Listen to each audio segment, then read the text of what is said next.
there too. I just like the fact that she was able to keep things going at the bottom half of the lineup. It's an Oklahoma State team that for the majority of the season were one of only 6 teams in the nation to be top 20 in batting average and ERA. Just a tremendous job by Kenny Gajewski, and leading things off will be Kylie Naomi, who's been on fire as of late at the plate. 3 home runs in her last 4 games, including one earlier today against Texas, and 2 in their last regular season series against Oklahoma.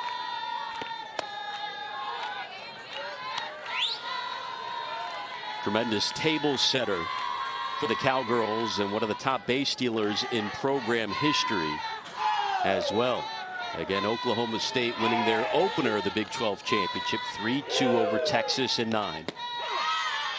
And with a win, they will advance to the championship matchup tomorrow. Iowa State, meanwhile, 31-20 on the season, still on pace to finish with their best winning percentage in 32 years. Naomi fouls one off. Here's what she did earlier today against Texas. Hey, you see here, Kylie Naomi at the top of the lineup. You had the runner on, just a huge home run for OSU, able to get them on the board, and he loved to have that at the leadoff position. Naomi with 10 home runs on the season and works the count full from Spellhog. Iowa State dropping their contest against Texas earlier today, 7-4, rallied for a few runs in the 7th inning, but it wasn't enough. Naomi over to third, and Shaban is there, 1 away. The defense for the Cyclones, the usual defense they've had over the last half of the season. The Spellhog sisters in the circle and over at first base. Ramos behind the dish. Around the rest of the infield, Shaban, Williams, and Simpson. And in the outfield, Ramos, Gosi, and Ochoa in right. 1 away now for Cheyenne Factor, who takes strike 1. I think for Ellie Spellhog in the circle, she did a great job coming back. I felt like right from the get-go against Naomi, still trying to figure out that strike zone. She fell behind, but then able to go right back at her with that curveball. And I think that she's doing a nice job settling into this game. Yeah, snared by Spellhog in the circle for the 2nd out. Couple of ground outs, so 2-way now for Allison Febri, the grad student from Peachtree City, Georgia, the team's leading run producer on the season. Went 2 for 4 earlier today against Texas. In a fiery affair, Febri got right in the face of Janae Jefferson, the second baseman for the Longhorns, late in that contest. After Febri slid into second base, and Janae Jefferson was not a fan of the method she used to slide in there.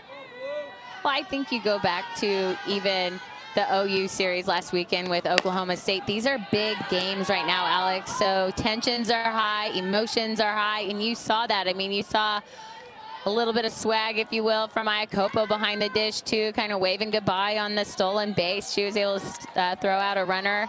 So when you see that, both teams are just, I think they're feeding off of that and feeding off one another. And sure, I think Texas is coming in with the chip on their shoulder because Oklahoma State went in and swept them at home.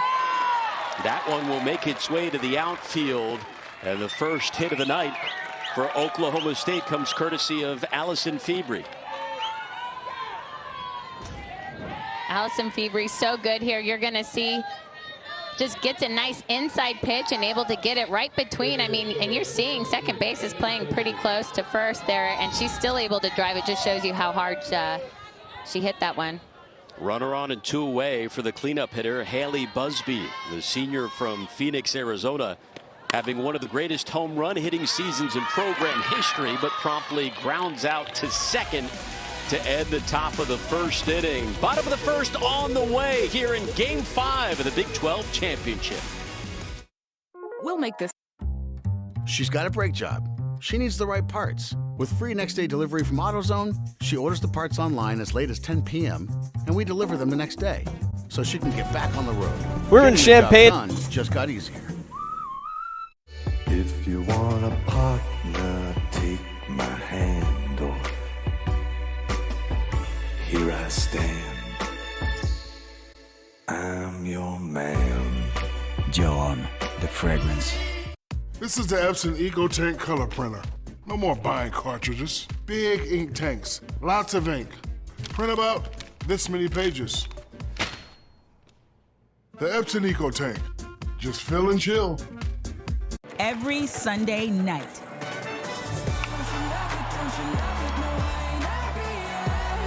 It's baseball for all of us. Cardinals, Padres. Give us Sunday Night Baseball on ESPN. We're in it for Candace's homecoming, for Sue and Stewie collecting more hardware, and for that MVP magic. I'm a boss, I'm a brat, how to handle. The WNBA, we're in it for good. Today on ABC. Everything I've been through in my life is all unexpected. Tennis is a premier sport for women, so we have to set an example here. Black excellence is being unapologetically who you are.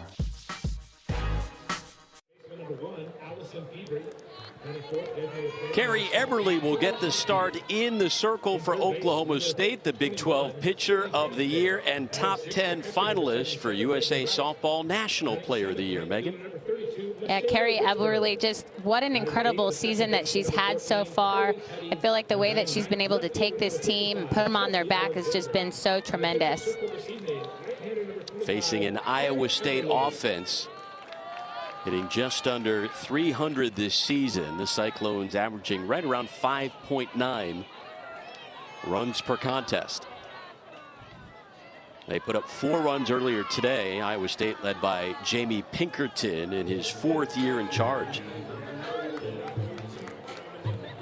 Fastest coach to reach 100 wins for Iowa State since 1981. And of course, there is Sammy Williams, the all-world shortstop, leading the way for the Cyclones.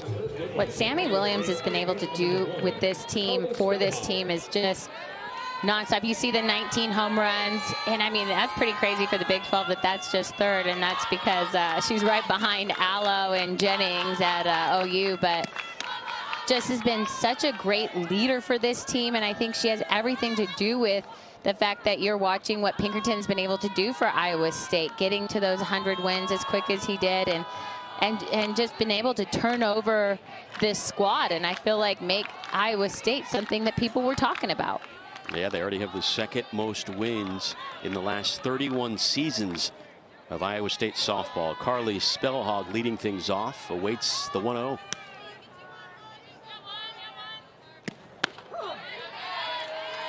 And takes strike 1 from Eberle. Megan, surprised at all that Eberle, again the Big 12 Pitcher of the Year, did not get the start in Game 1 for Oklahoma State earlier today?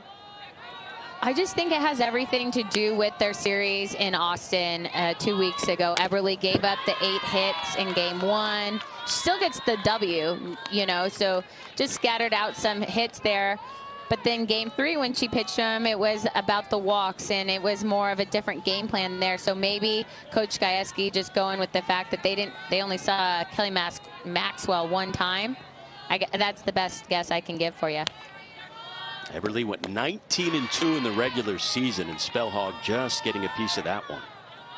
And I mean, you go back to what Maxwell was able to do against the Longhorns. She just gave up the 2 hits, and those 2 hits were just to Taylor Ellsworth.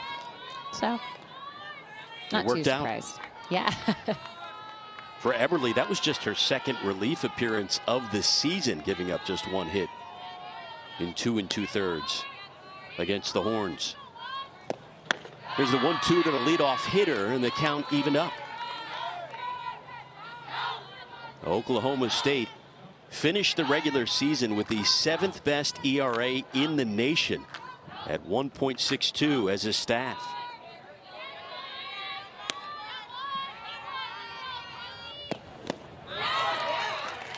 And there is strikeout number 1 for Eberle. And what you're going to notice out of Eberle is she's going to throw that drop ball. She's going to throw it at all different We're counts. in Champaign, Illinois here this morning.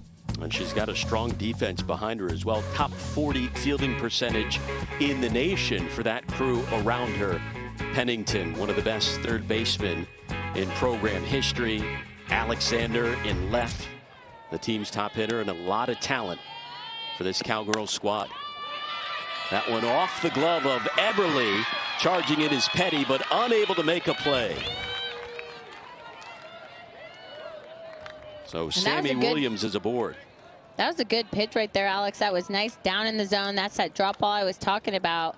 Williams able to barrel it up just enough to tip it off of Eberle's, but nice low inside. Kind of goes and shows you how good Sammy Williams' hands are. She's able to stay inside of that one. Sure, Eberle would have loved to glove that one a little cleaner.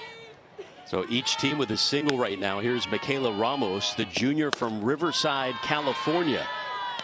One of just 4 Big 12 players this year during the regular season to hit at least 10 home runs and 9 doubles.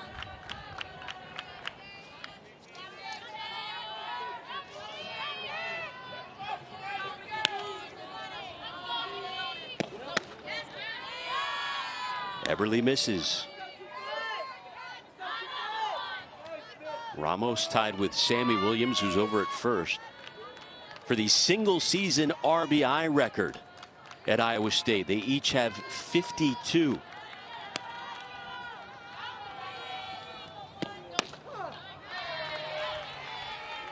And there's the first strike from Eberle. Carrie Eberle threw a no-hitter earlier this year against Omaha. Came into the tournament with the number 13 ERA in the nation.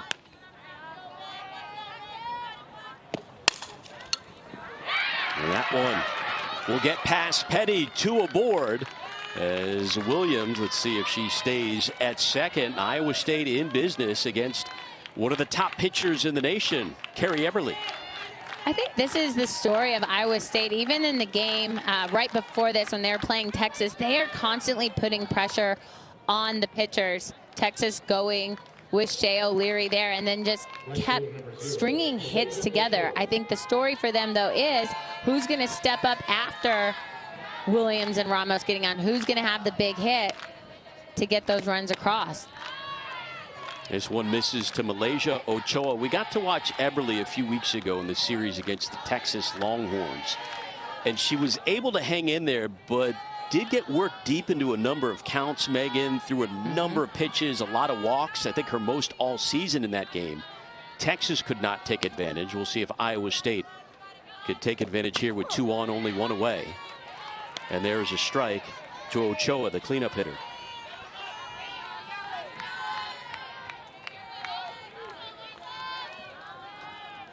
Eberle transferred from Virginia Tech before last season and was absolutely phenomenal, going 10-1 with a 4th best ERA in the country.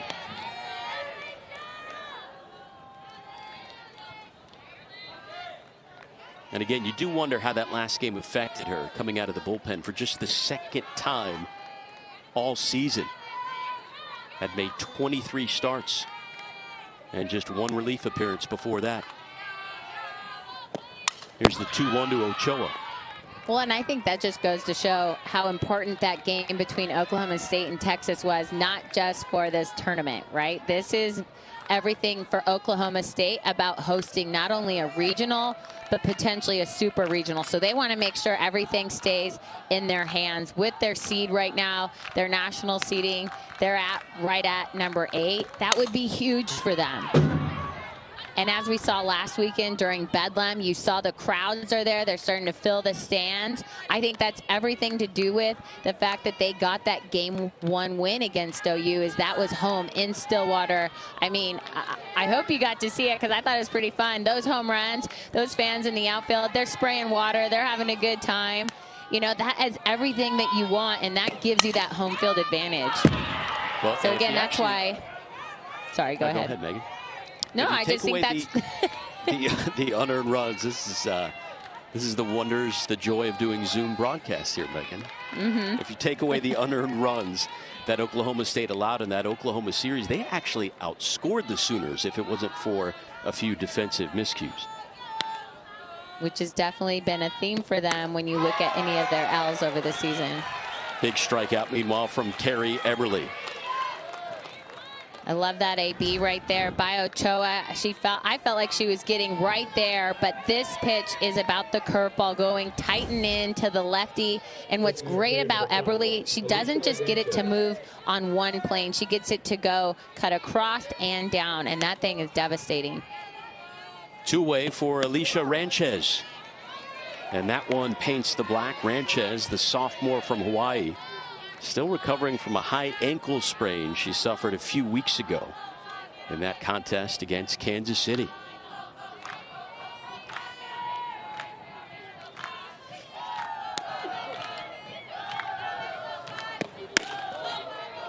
And just to wrap up again, you know, just Eberle not being a closer normally. So yeah, maybe could play into how she starts this game. But you know they have Logan Simonek that they could have went to. She's an excellent closer for the team. So again, the point that Oklahoma State knew they needed to win that game, not just for Big 12, but also for postseason seeding purposes. Eberle continues to work on the outside and falls behind at 2-1. Iowa State played Oklahoma State very close in their series earlier this season. Lost 2-1 in extra innings and then lost 3-1, followed by a 4-1 defeat as well. That one back to Eberle. And the scoop to first, and the threat is over. Iowa State with a couple of hits, but that is, and we are now 5 games into the first day. Alex Loeb and Megan Willis here with you as the Cowgirls and Cyclones begin inning number 2. It's nice to have it back. I know for a while, Big 12 tournament didn't even happen for about 6 or so years. So it comes back. Then the rain out, I think there's a lot of people wondering how that even happens. But just where they plan it, a Friday, Saturday, all games have to be finished by a certain time come Sunday, because that's when selection for postseason is. So I think at that point they just call it a wash. Sydney Pennington gives one a ride, and it is gone. The veteran gets it done. The senior from Oklahoma puts the Cowgirls up 1-0. Sydney Pennington, such a leader on this squad. The way that they just keep her right there in the middle of the lineup, I feel like she's always coming up big. Just a nice smooth swing, timing spot on. And again, this ball's not a bad pitch. That's down in the zone. That one's out of here. The Sand Springs, Oklahoma native, one of the greatest home run hitters in program history. That's number 34 of her career. One behind Tiffany Mickelson for the most all time. Here is the catcher now, Reagan Wright. Again, with a win, the Cowgirls advance to the championship game.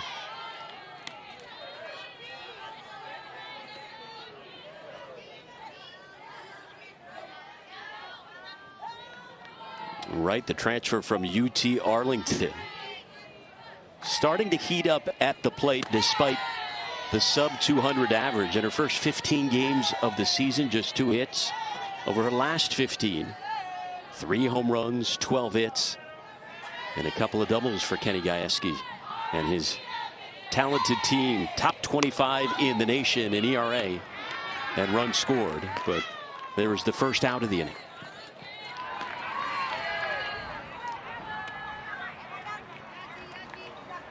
So a single and a double so far for Gajewski's offense. Here is Michaela Richburg now in the 7th spot.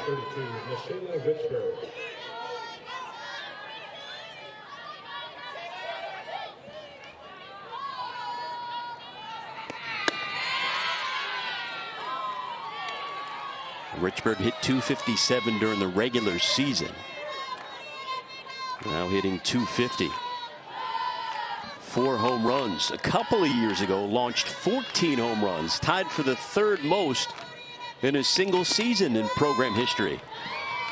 That one got a piece of her. You know, watching Ellie Spellhog in the circle, You're starting to notice she's trying to establish that inside part of the plate. Unfortunately for her, that one just gets a little bit too far in. She hits Richborg, but I like the fact that she's not afraid. Even after giving up the big home run, you have got to continue to hammer that inside part of the plate, just so these big bats can't settle on one side. Can't just sit outside. You have to throw it in. A home run and a hit batter this inning by Spellhog, and now facing Carly Petty, who had a tremendous game one for Oklahoma State earlier today. Went 3 for 4 at the plate, scored the game-winning run in the 9th, and also doubled off the wall in the bottom of the 7th. Take strike one.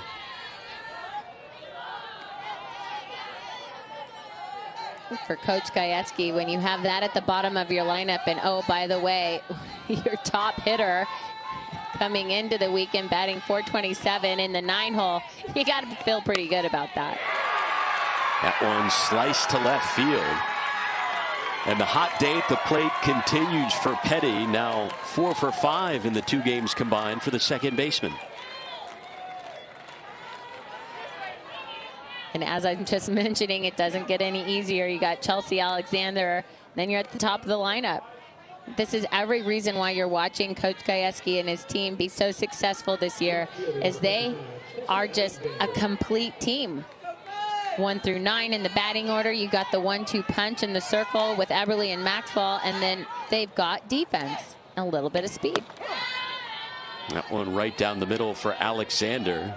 As you said, Megan, the team's leading hitter in the 9 spot, batting .426, and delivered the walk-off strikeout earlier today as Mary Iacopo couldn't hang on to the strikeout and then threw it away to end the game against Texas.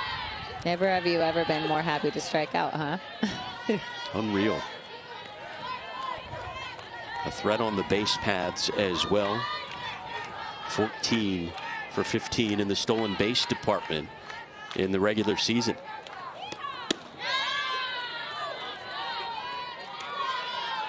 Sydney Pennington led off with a home run. Richburg was hit by a pitch. Petty singled. We'll see what Alexander does with the 1-2.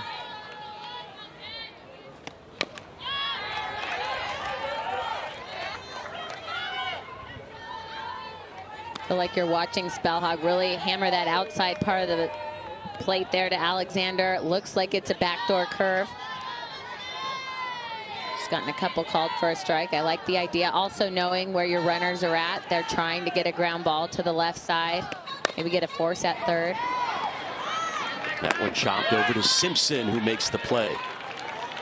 And right as I say that, they go inside, and good job on Alexander to pull it. That's what you want to do. If they're going to throw you inside, your job is always just to move those runners 60 feet.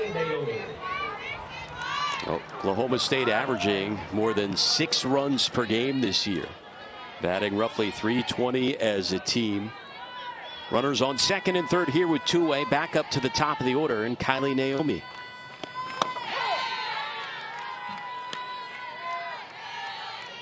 Naomi hit a walk-off 2-run homer against this Iowa State team back on April 1st in a 3-1 victory.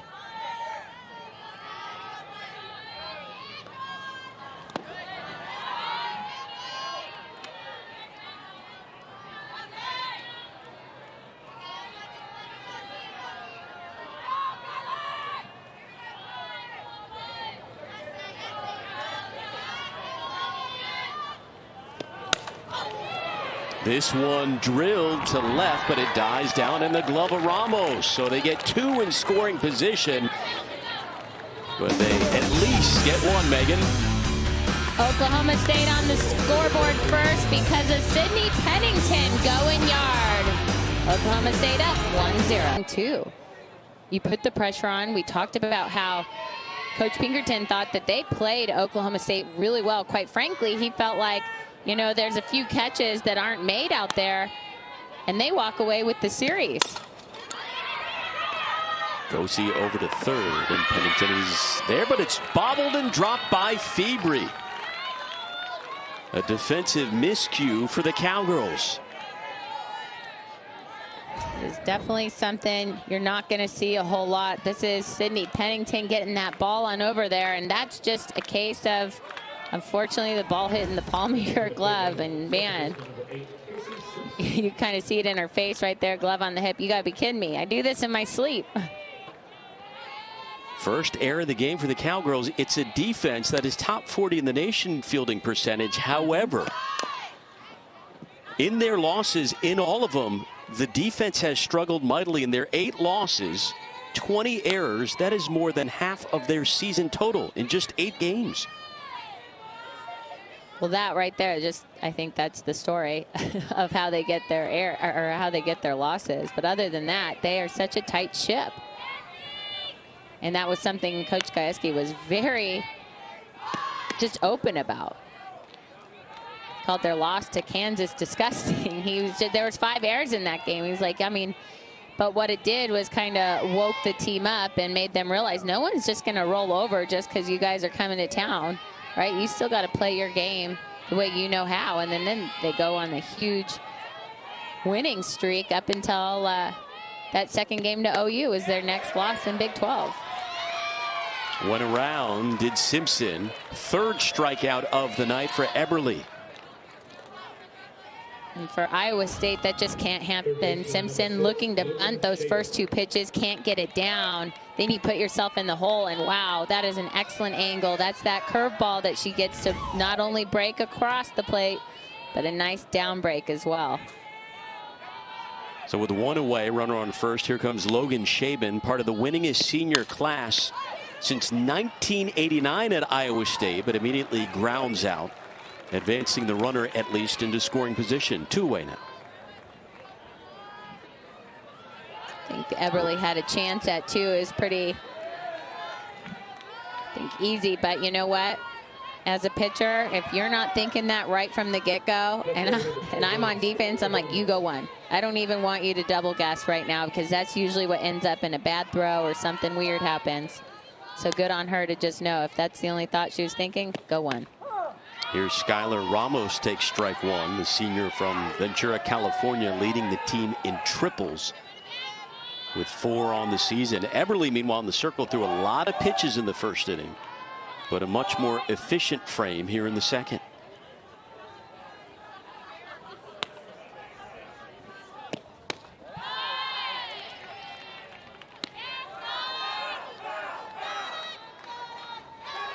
Eberle was the ACC Pitcher of the Year 2 seasons ago with Virginia Tech, going 25-8.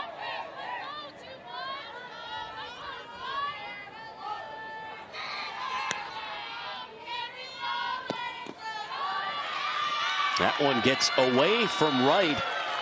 So again, some defensive issues in this inning, allowing Iowa State to now move a runner to third inning. To the third base, excuse me, here in the second inning. And good on Gosi there to just pick that up. I think a lot of times runners aren't always just thinking that. And I mean, you absolutely have to take advantage of any opportunity right now to get an extra 60 feet. Yeah, and that's rare from one of the best defensive catchers in the Big 12 Conference. Reagan Wright, the transfer.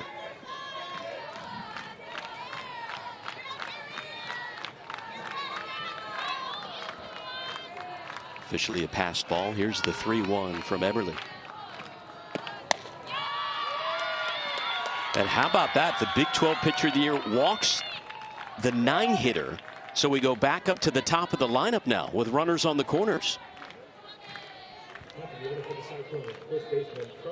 You know, Coach Pinkerton said coming into this weekend, he felt like his team was in a really good spot. And I feel like from what we've seen so far, even with they lost to Texas, but I'm feeling like you're watching this team right on the edge, right? They can taste the win.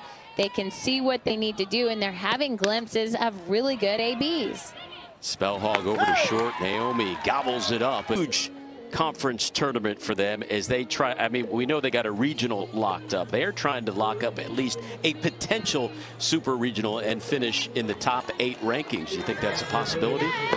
You know, I do think it's a possibility, and I would imagine it is. This RPI, you take a look there. I mean, you see Oklahoma was down in the 8th spot, but they've been 1 all season long. I just can't imagine committee using the RPI as strong as they have in the past with this COVID year. Schedules have been shifted all season long, Alex, and I think that's something you and I have covered specifically with Big 12, right? They know that they have to pack their early schedule, and a lot of the Southern teams with not only just with COVID, there was that huge winter storm that canceled the whole first week of season, so then they're scrambling to try to fit in another 5-6 games.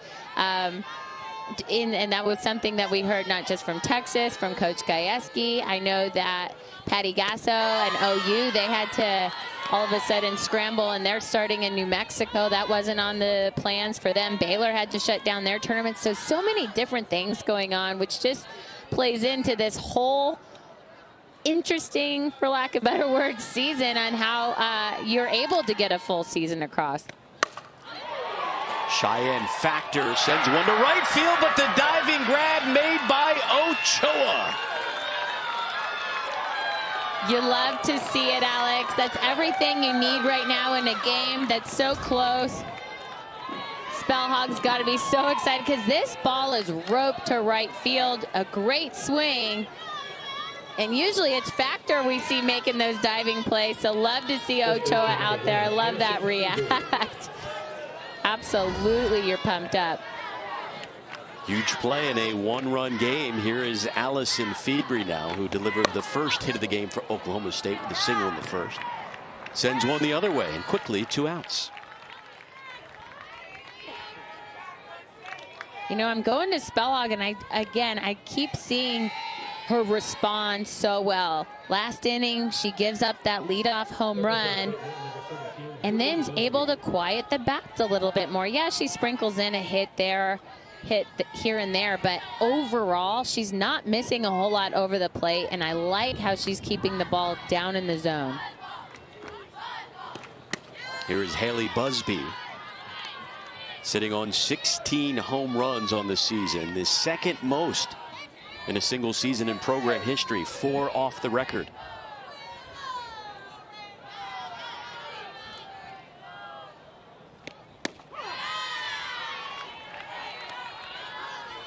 You know, going back to that RPI talk, Alex, is even more so Oklahoma State coming out needing and wanting to get this win just so they know that they can get into that championship game tomorrow. More than likely going to be facing OU, and I have to imagine there's no other team out here that wants one more game against OU than Oklahoma State. That series last weekend was just so intense. It was fun. It was everything postseason softball is all about. Oklahoma getting 2 wins there. Oklahoma State was able to steal 1. And so, again, that is a game that I know I'm going to be excited to watch if these 2 end up matching up tomorrow. They played them incredibly close. In fact, in 2 of those 3 games, Oklahoma State only allowed 4 earned runs. Chasing that one upstairs is Busby. She went yard twice against the Sooners. She was trying to go yard there, too. That's a hitter's count, 3-1. She saw something up in the zone finally. Over to second, Simpson. And a 1-2-3 inning worked by Spellhog with some help from the defense. Bottom of the 3rd on the way. Here is a pitcher from Oklahoma State.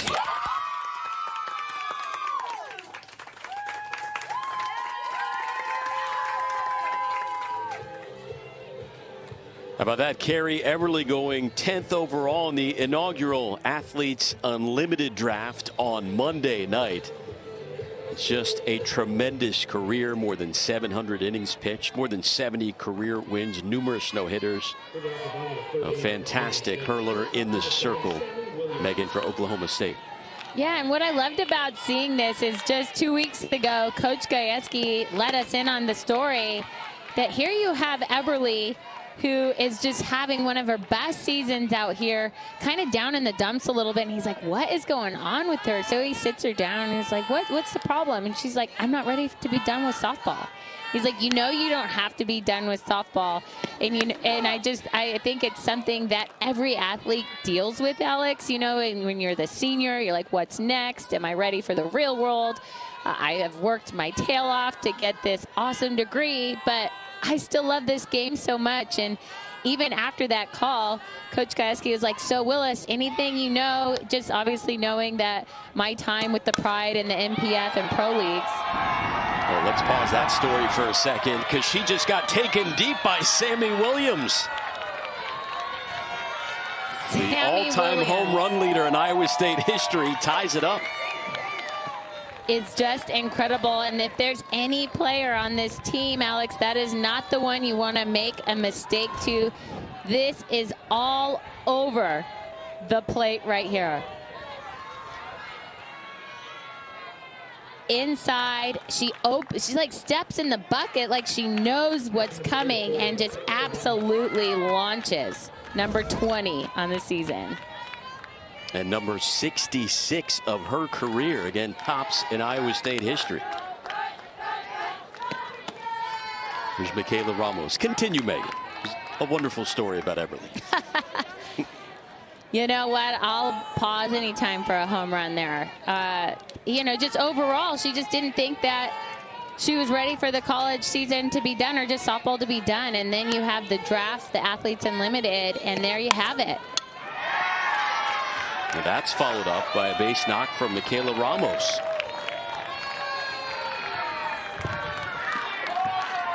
Well, Eberle gave up base hits to 2 of the first 3 batters she faced today, then settled down in the second inning. But all of a sudden, Iowa State breaking through against her.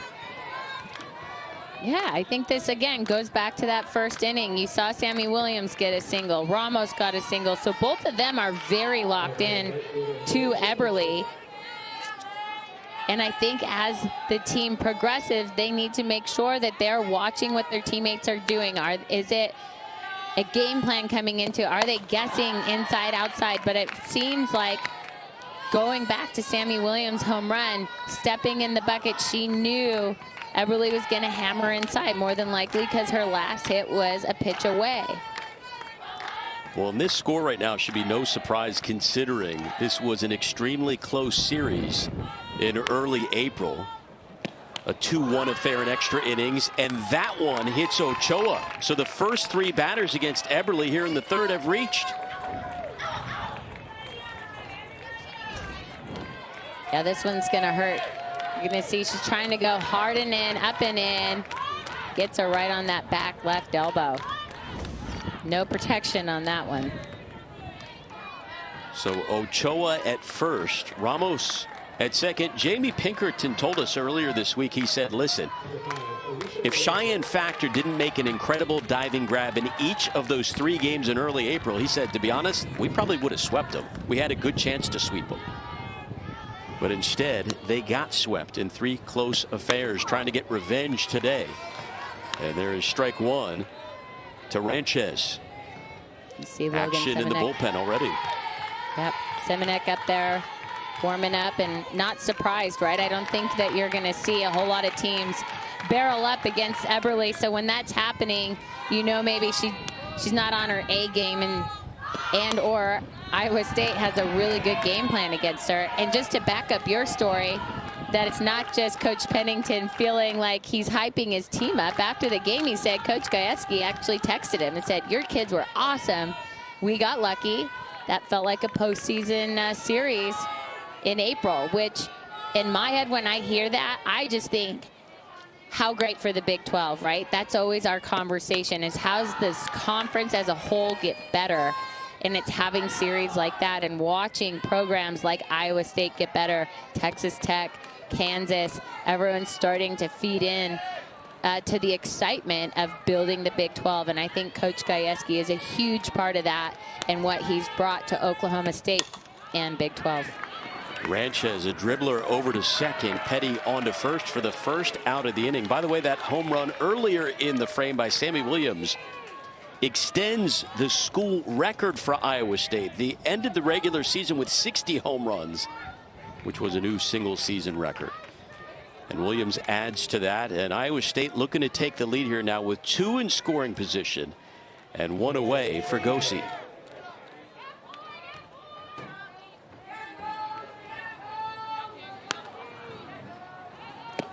Gosey, the freshman from California, finished off the regular season with 6 hits in that series against Kansas.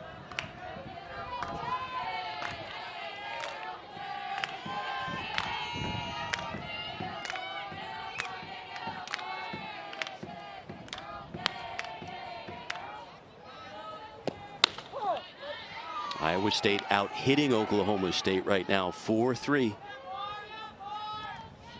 And the Cyclones, the number 5 seed here in the Big 12 championship. The Cowgirls, number 2.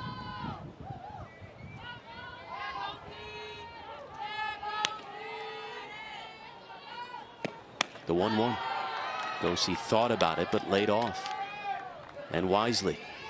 Yeah, what I'm seeing is Iowa State hitters just really laying off that rise ball. Anytime Eberle wants to go with her rise ball that starts at the shoulder, I just feel like the discipline the Cyclones are showing tonight is the difference maker for them. Eberle only allowed 1 hit earlier today in relief in 2 2/3. 1 hit, 3 strikeouts already. She's given up 4 hits and walked 1 with 3 Ks. Count even at 2. Gosey missed just over a dozen games earlier this season after suffering a concussion.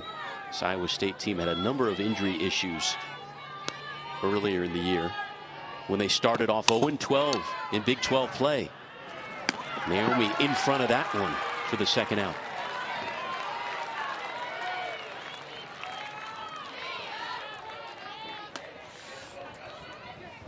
So 2 away for Casey Simpson, who struck out in the second inning. Runners still on second and third. Ramos over at the hot corner. Ochoa on second.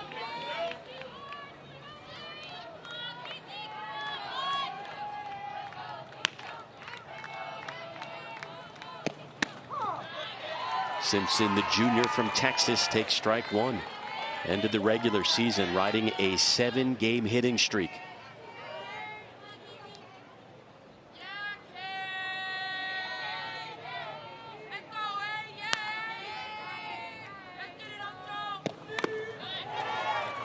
And now falls behind 0-2. So Eberle battling back. Not feel good if you're right. We've seen this on her a lot with the way that she squats down there. She gets so low, her right leg sticks out, and then, I mean, you can't defend a foul ball even if you wanted to, but you just take a look at how she's set up there. That gets her knee, her left knee, and when you bend it, there's just this little gap that exposes your kneecap, and I don't care what you have on there for protection, it's all gonna hurt. You could see her pound the ground there afterwards in frustration, but it looks like she's ready to go. The 0-2 with 2 on, 2 away in a tie game here in the third. Simpson chases that one, and an inning-ending strikeout for Carrie Eberle. Gives off a lead-off home run, gives up a lead-off homer to Sammy Williams, but recovers nicely with a K to end the frame. Tied at 1 after 3 here in Oklahoma City in the second inning. Ellie Spellhog leaves this one just a little too good over the plate, down in the zone. Pennington says, all over this one, and she goes yard. Again, the 34th of her career, 1 behind the all-time record. See what she does for an encore here in the 4th. I think right away you see, or you saw, Iowa State trying to hammer inside because she hit that one away, and Spellhog just overthrowing a little bit, missing high and out. It's got to make sure, especially with a hitter like this, Stay within yourself. There you go. It's a good adjustment.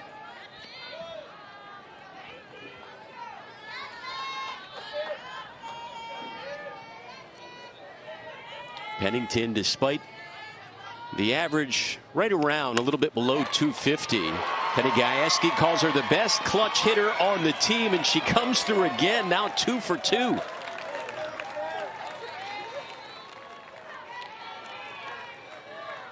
I know I'm not supposed to play favorites, but I've really enjoyed watching Pennington this year. I know that not only is she just a leader for this squad, she's played in every single one of her games since a freshman. So someone that's just always steady Eddie, holding down that hot corner. I think you've watched her play make some amazing plays at third base as well. Reagan Wright, the catcher, skies one to right.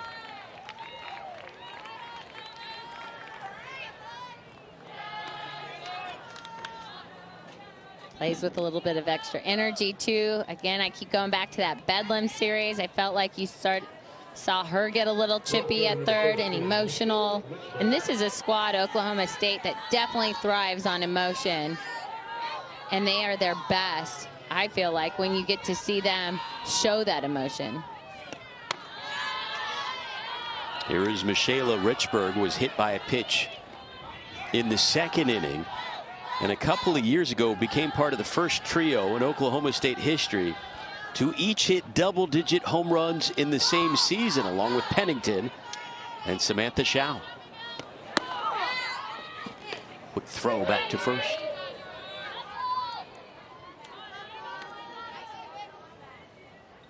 I like that from the catcher, Ramos. And even if you're not getting the out there, you showing that you're going to back pick any runner just is going to stay in the back of those runners' mind. Keeps that lead a little bit shorter. And even if you can keep a runner, you know, just one step closer to the bag, then maybe, just maybe, that'll keep them at second instead of maybe a single to right field, and they're already a couple steps ahead. They're getting to third.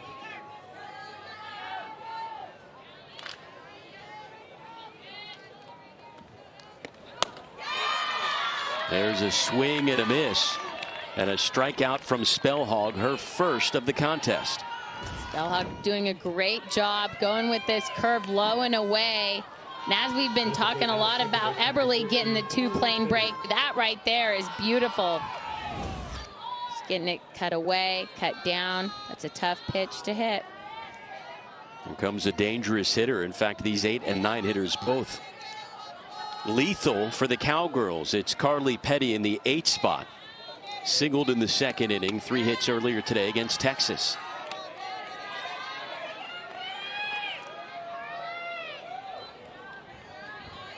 Her lone hit of the Bedlam series was a home run against the Sooners in Game 2.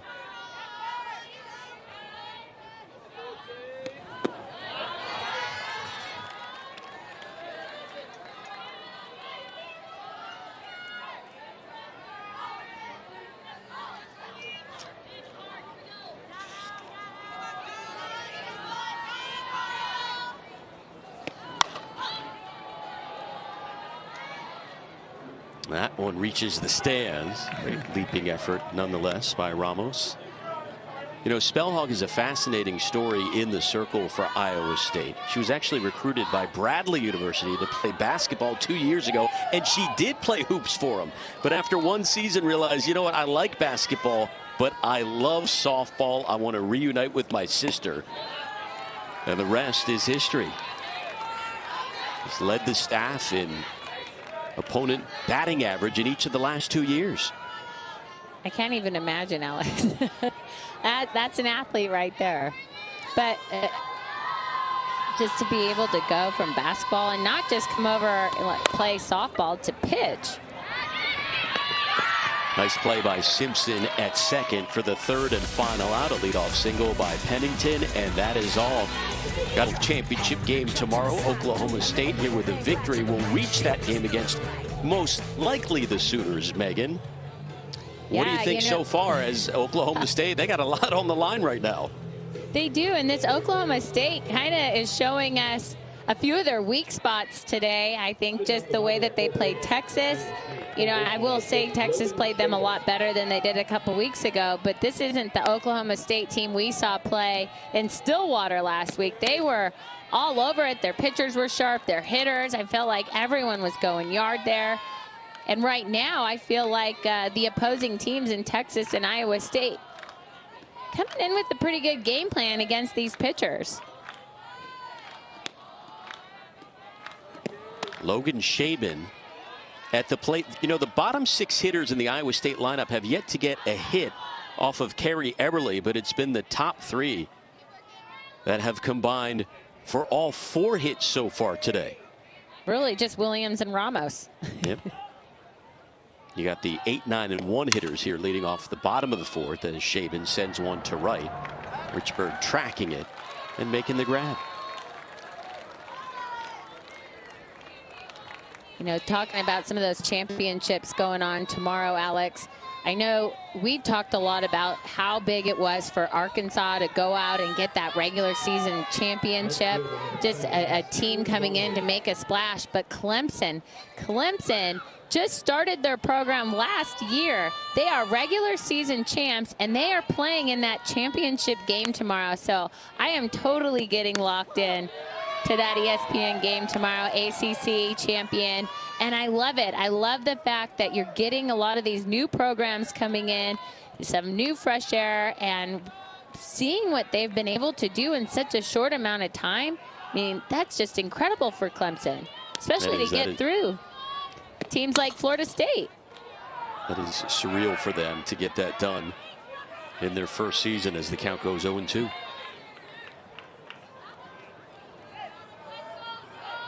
I mean, I'd have to imagine if you're any team on campus over at Clemson, you're watching what their football team's doing. You want a piece of that, too. Dabo would be proud. I feel like last year definitely was watching early in the season. Before COVID, obviously. I mean, their fans were there. It's like the fans were already ready. Usually you have to win a few games and have some seasons under your belt before you're selling out stadiums. They were selling out stadiums, their stadium. I feel like I definitely saw Dabo Swinney at the game, and you just love the culture, and they were so ready to bring softball there. Eberle, meanwhile, swing and a miss. Strikeout number 5. Eberle goes with the off speed here, Alex. We haven't seen her go with it a whole lot, but man, just way out front is Skylar Ramos. I have to imagine now getting 3rd time through the lineup, we're going to see that pitch a little bit more. Eberle starting to feel it. She has now retired 5 in a row and has struck out 2 of the last 3. Back up to the top. Carly Spellhog fouls one off. Spellhog entered the Big 12 championship perfect in her career in stolen bases, but when we were talking to Jamie Pinkerton earlier this week, he said, yeah, she's 26 for 26, but could have been better. The numbers could have been better, but she dealt with a high ankle sprain for the first 2 months of the season. Otherwise, she would have been running a lot more.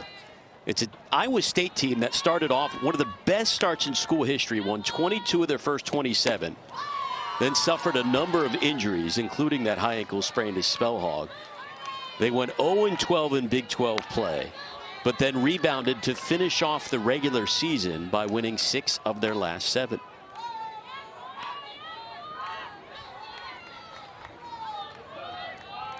Again, they're already having the 8th winningest season in program history this year, and it's still not over. Well, I think all of that has every reason why they have their RPIs 34, which is the highest in school history. So you're just watching a team start to get a few seasons under their belt and start to believe in what Coach Pinkerton has brought to the squad and start to implement it. The offensive numbers they put up under Pinkerton are incredible. They keep breaking the single season home run record. It's been set in each of his 3 complete seasons as head coach, including this year. Top 17 in the nation, top 20, excuse me, at 17 in runs scored as Eberle misses there and the count evened up. At 2, they've gotten a home run from Sammy Williams, and that is all so far. Solo shot in the 3rd inning that tied this one up at 1.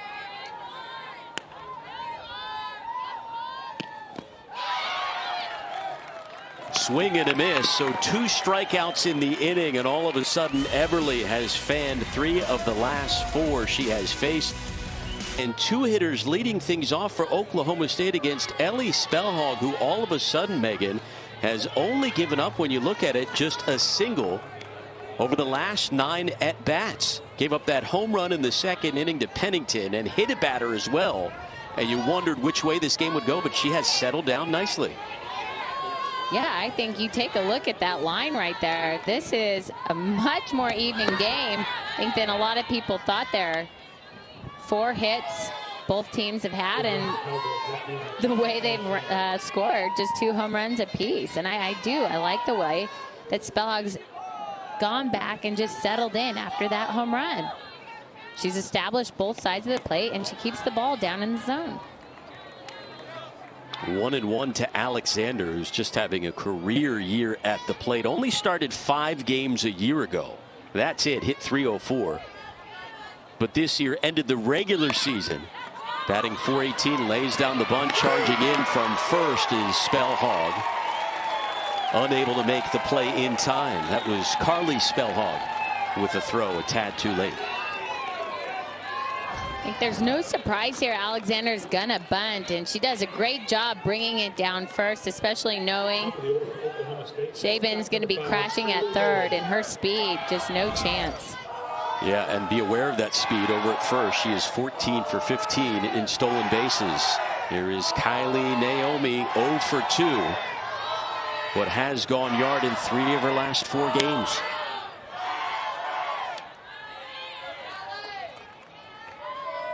The junior from Maurice, Louisiana, sitting on 10 home runs. Hit 1 earlier today against Texas. Had a great offensive series against the Sooners. Couple of home runs, 5 runs driven in, 3 walks. Takes this one to right center. Ochoa on the run. Big out, big first out for Iowa State. Absolutely. I know that Coach Gajewski, it's late in the game, right, wants to take his chance, but I am still a little surprised you're not seeing him show bunt in that situation, just knowing they need to get 1 more run across, well, more than 1, but, you know, break that tie. It's getting later in the game. Here is Cheyenne Factor, who hit .359 during the regular season. Has bumped that average up to .343, sitting on 25 runs driven in. Just a tremendous defensive center fielder as well.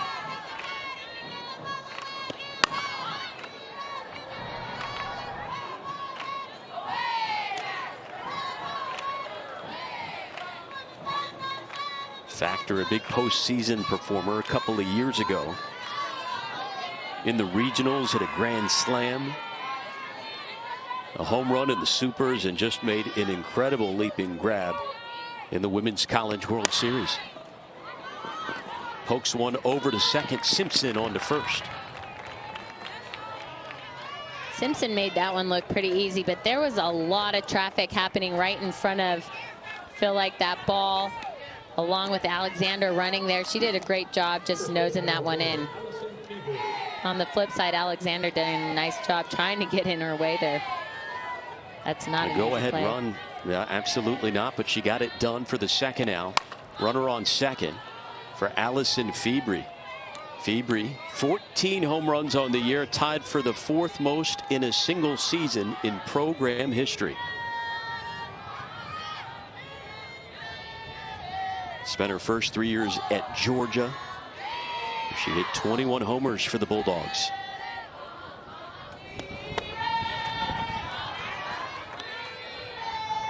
This was the very first player Kenny Gajewski offered a scholarship to when he was hired as head coach in Stillwater 5 years ago. In fact, he didn't even have any Cowgirls gear. He went to the mall to buy an orange and black shirt, drove to Georgia and said, why don't you come on over to Stillwater? She said, you know what, I'm okay. In fact, she later admitted her dad made her visit Stillwater. She ended up going to Georgia, but all these years later, she said, you know what, Kenny, I'll play for you.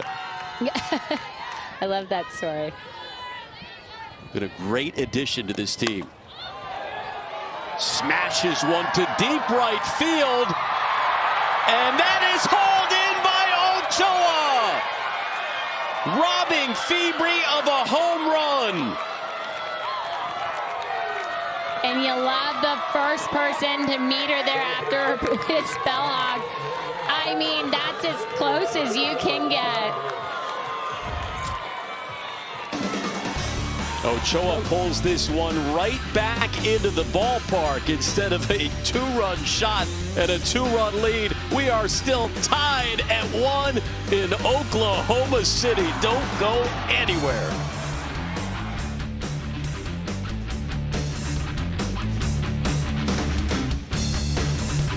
Simple. It's time to go. She was able to keep that one in the ballpark.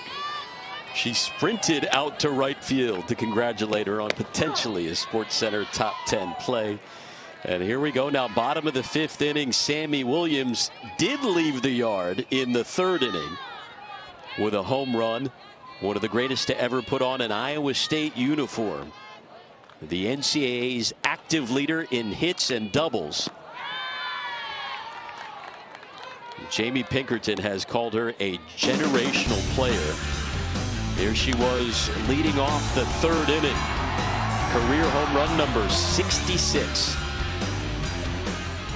You saw Eberle try to establish the inside part of the plate. Sammy Williams just had an inkling they were going to go there. She steps in the bucket.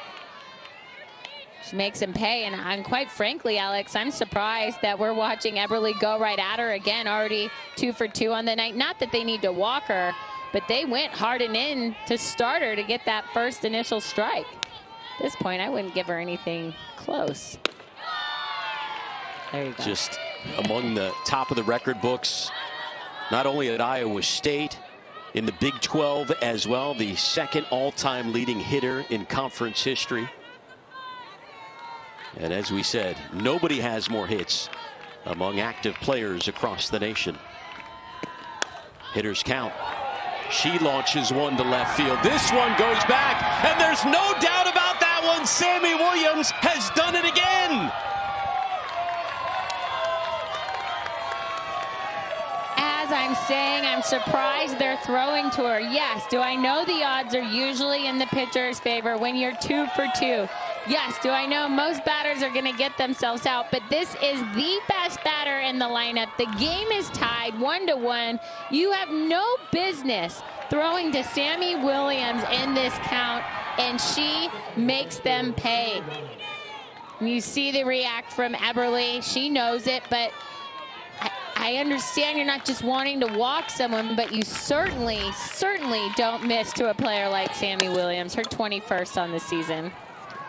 Eberle takes care of Ramos for the first out. Eberle had only given up 9 home runs all season.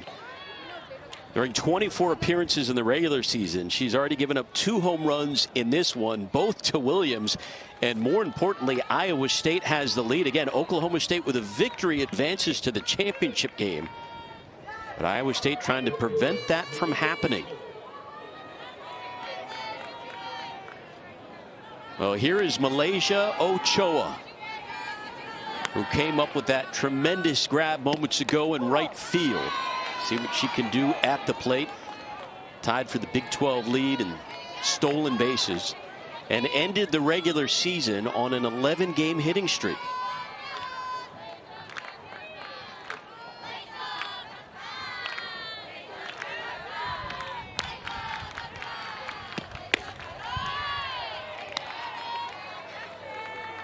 Well, again, the Big 12 tiebreaker. If Oklahoma State does not win this game, and you have to go to a tiebreaker to figure out who else goes to the championship game, the first tiebreaker is runs allowed, not run differential, not runs scored. It's runs allowed, followed by runs scored, and then who's the higher seed And how about Pennington reaching up for that one?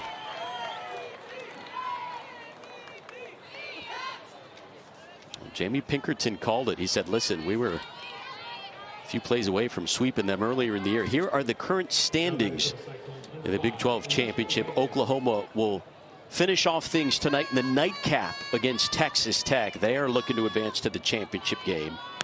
In Pool B, Oklahoma State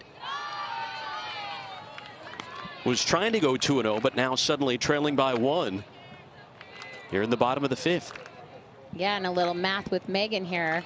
Texas scored just 2 runs on them, whereas Oklahoma State scored 3. You see here right now, Oklahoma State would still win that tiebreaker, as they've only allowed 4 runs. Texas has allowed 5. There you go. Someone fact check that. A lot of math involved here at the Big 12 championship. So much. Alicia Ranchez 0 for 2, couple of groundouts.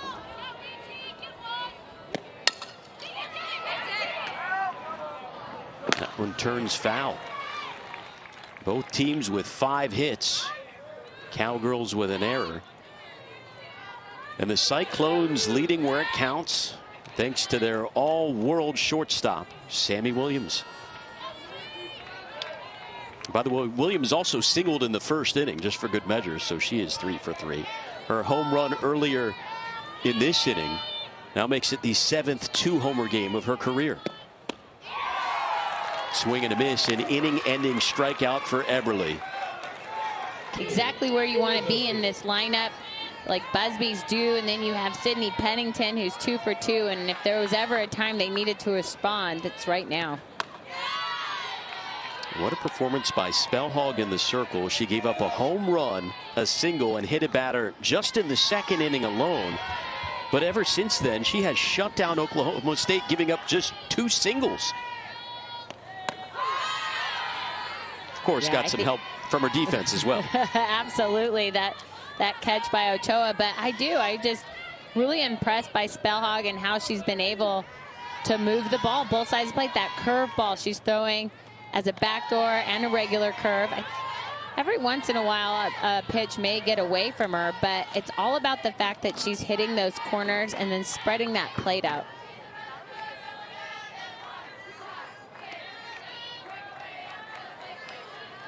Been efficient as well, on the verge of tossing pitch number 70 on the night. Yet to walk a batter. Yeah, but just like that, it's 3-1. Of course, right? Yeah, just a hit by pitch, and even that one, I think it was the first pitch that she threw, or first or second. It's just something that got away from her, trying to keep it nice and tight.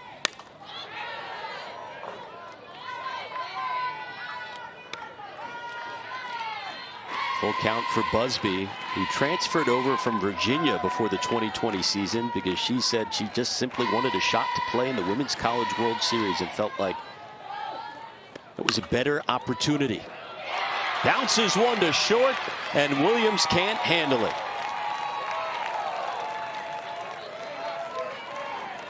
A very uncharacteristic error there by Williams. This is everything about that bounce. It's a tricky one, don't get me wrong, just not able to time it up perfectly. So each team now with an error. And Sydney Pennington due up. She is 2 for 2, including this bomb in the 2nd inning. Sydney Pennington with her 34th career home run just gets all of it. And again, this is the batter that they were hoping for. You get a runner on right now. Oklahoma State needs to respond and find a way to get to Spellhog. Pennington top 10 all-time in program history in RBIs and number 2 in home runs. Started every game of her career.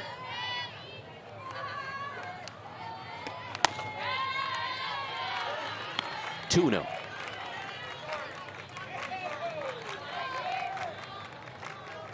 Here I feel like you could say the same thing we said about Sammy Williams. How are you going to throw to Pennington? 2 for 2. She has that home run. This is not the batter that you let beat you. That was way too good. in a hitter's count nonetheless. Surprised Pennington wasn't swinging. Probably because she thought they were pitching around her.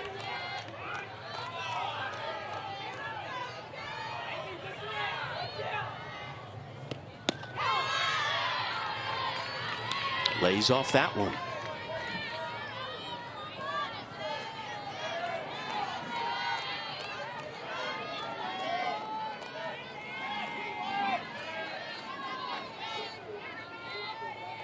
Pennington, arguably the greatest clutch hitter on this club, stays alive. Last year, hit a career best .375 in that shortened season.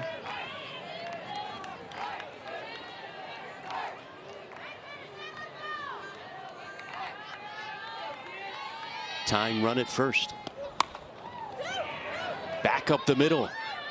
Nice job by Simpson to get at least one, and they turn the double play.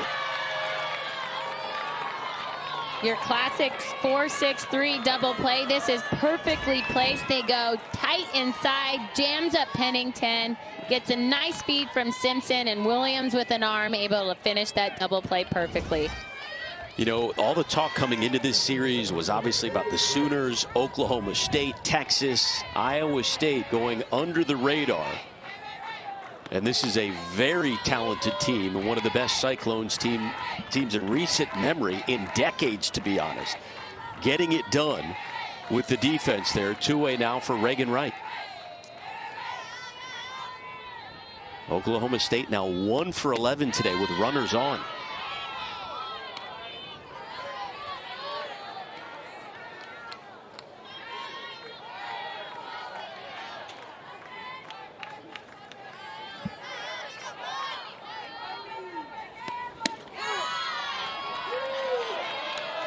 I like that curveball by Spellhawk. She's getting it right at the knees. It's a nice late break. You saw it called twice for a strike against Pennington, and Pennington kind of froze on it. So when I'm watching batters like this take that pitch, again, right there, you know there is something more going on. That's deceptive.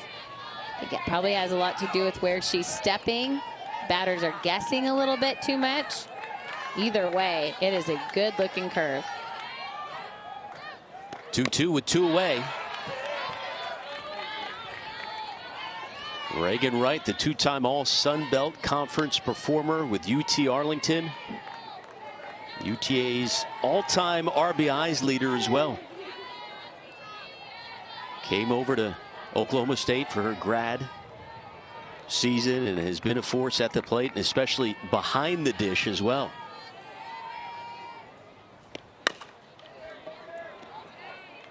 This time Williams handles it cleanly. Being out of Iowa State, especially after a tough game against Texas. I think both you and I were a little bit surprised. I think with Iowa State going with Mortimer in the circle versus Texas, they gave up the 7 runs there.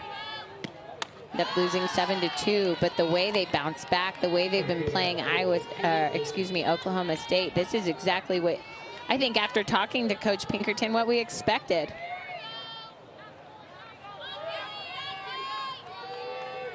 Gosse reached on an error in the second inning and grounded out in the third.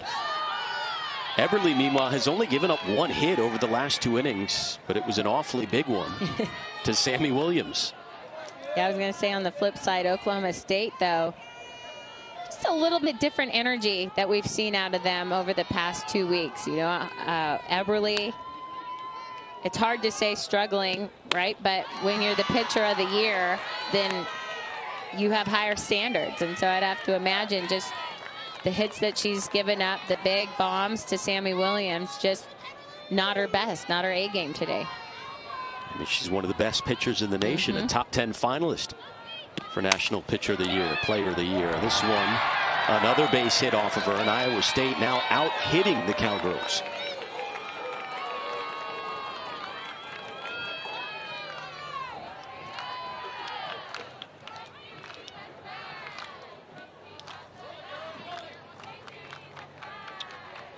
So keep in mind, for Iowa State to advance to the championship game, they not only have to win, they have to win big. The tiebreaker is runs allowed. So Oklahoma State, if this score stands 2-1, the Cowgirls still advance to the championship game. So are you ready for more math? Let's do it. Iowa State at this point has given up 8. 7 to Texas. Oklahoma State has 1, right? So and Oklahoma State's given up 4. So they need to at least score 4 more, 5 to get ahead of them. Again, somebody fact check me. Yeah, against one of the best pitchers in the country. Here's Simpson. That one fouled. So it's not enough to just beat one of the best teams in the nation. The second-seeded Oklahoma State Cowgirls, 41-8 entering this contest. You have to win big, but again, for Coach Pinkerton, he knows his team can hang with most squads in the country.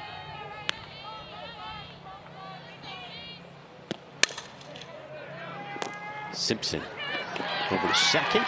We get 1 and 2. Let's see if she made the tag. She may have missed her. Petty over at second. One more look at that. Yep, came up short. And umpire got that right away from the get-go. And they're going to argue probably Coach Gajewski maybe was she out of the baseline a little bit there. I think that's really the only argument you have because, I mean, she missed her by about a foot.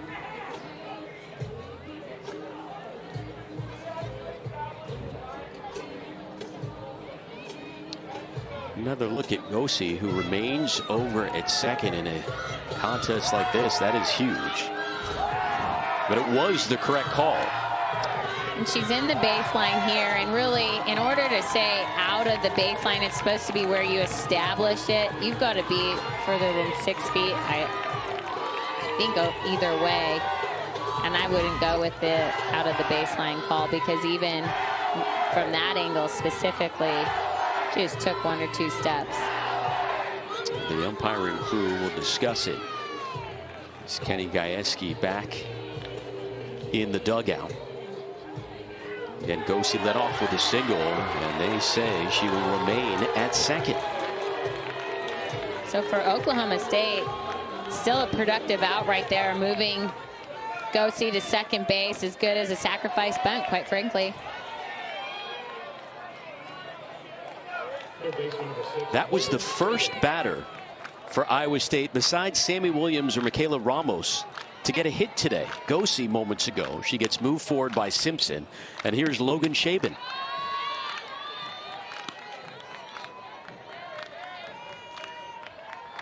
Shaben hitless so far in this contest. And part of the winningest senior class at Iowa State since 1989. 19 career home runs.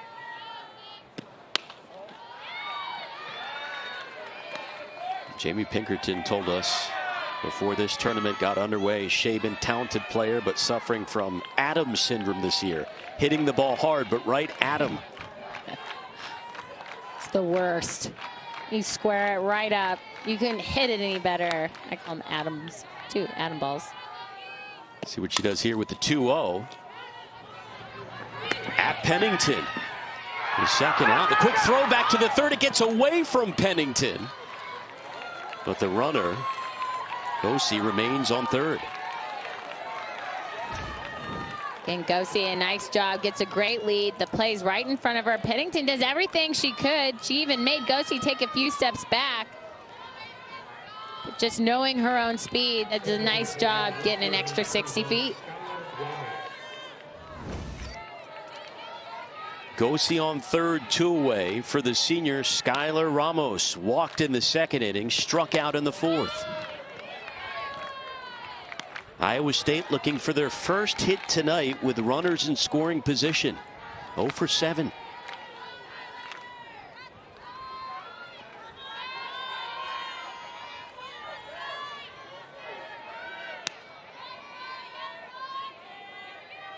Eberle up to 91 pitches. 7 strikeouts, 1 walk, 6 hits allowed, and both runs earned off of home runs from Sammy Williams. I'm a little surprised that you still see Eberle out there, Alex.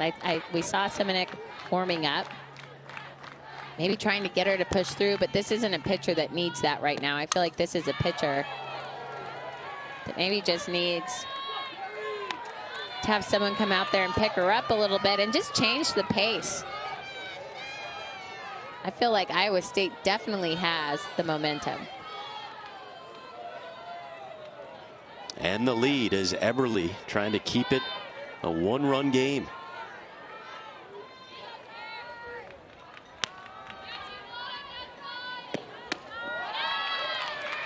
Two and 2. Eberle threw 2 2/3 against Texas earlier today, giving up just 1 hit. And now has thrown 93 pitches through 5 2/3 against the Cyclones. Here's the 94th.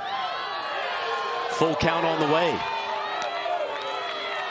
Good on Skylar Ramos not to swing at that pitch. That is a good looking curve right on the corner. More probably because she thought it was going to hit her. This is a 9-hole hitter already with a walk in the game. Really zeroed in. Payoff pitch. And we'll do it again.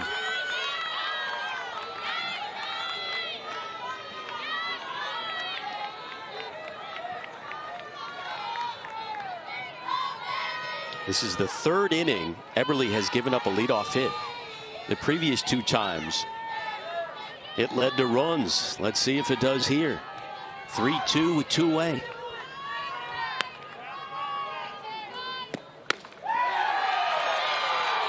And Ramos earns a free pass, and we go back to the top of the lineup.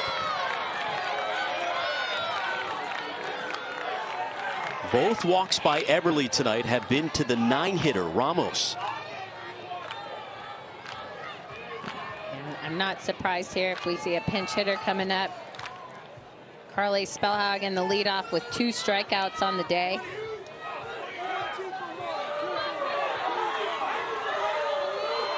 Runners on the corners. Gosey over at 3rd. Ramos at 1st. Eberle trying to get out of a big jam. So it looks like we will have a pinch hitter coming up for Iowa State. Malia Cockrell, the freshman from Huntington Beach, California. Had just 2 hits during the regular season, went 2 for 12.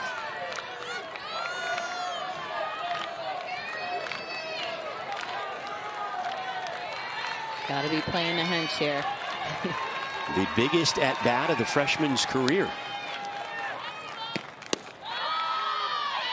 And Eberle misses with ball 1. I think this would be a great time. A little surprised Reagan Wright hasn't gone out there. She's a leader behind the dish. Call a timeout. Go talk with your pitcher. Reminder who's up to bat. Reminder who you are. You are the Big 12 Pitcher of the Year. Your rating 2 years ago, ACC Pitcher of the Year. You are a great pitcher. Stay within yourself. This is a batter. You know, you have all the stats on your wrist guard these days. This is your time as a catcher to go out there and really fire up your pitcher. Build that confidence back up. There's 2 outs. You go right up.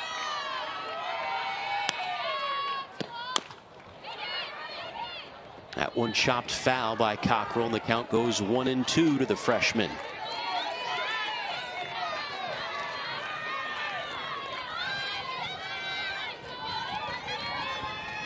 Again, 2 for 12 during the regular season with 1 run driven in.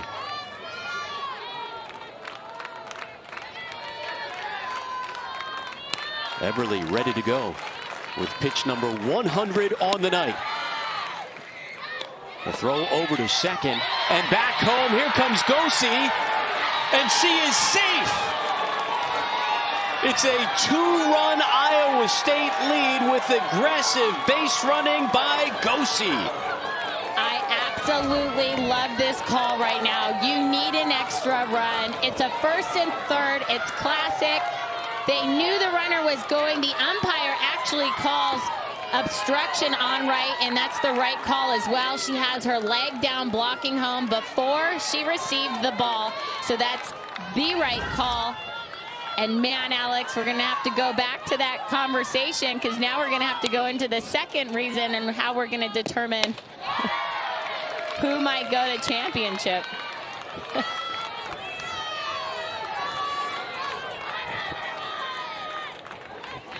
So it's a 3-1 game. Runner on second in Ramos. And a full count to the freshman, Cockrell.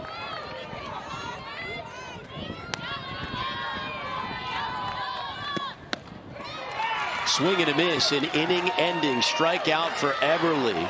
But Iowa State tacks on a huge insurance run, and here we go, 7th inning on the way. And coming up in just a bit later on tonight here from Oklahoma City. But this one is not over yet.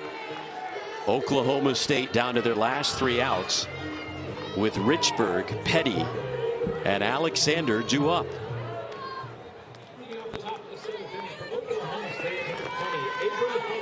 Ellie Spellhog has pitched a gem with some help from her defense. 5 hits allowed, no walks, and a strikeout. Here's Michaela Richburg. Was hit by a pitch in the 2nd inning and struck out in the 4th.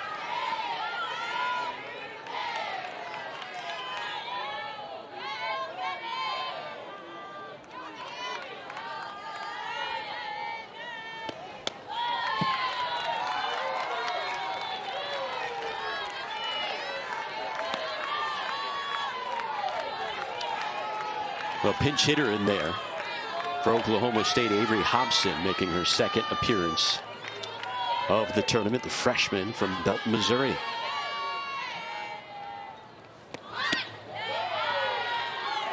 All of a sudden you're watching. We watched it last inning with Eberle, a little bit tighter zone, but that pitch right there, right on the corner, not getting called to strike, and I like this timeout, just making sure Spellhog doesn't let that affect her. Go right at these batters. Same conversation I had last inning. This is a new batter. She has not seen you. You have got to go right at her. And a dangerous batter during the regular season. Hobson hit .345. Tremendous pinch hitter with a home run and 3 runs driven in on the season.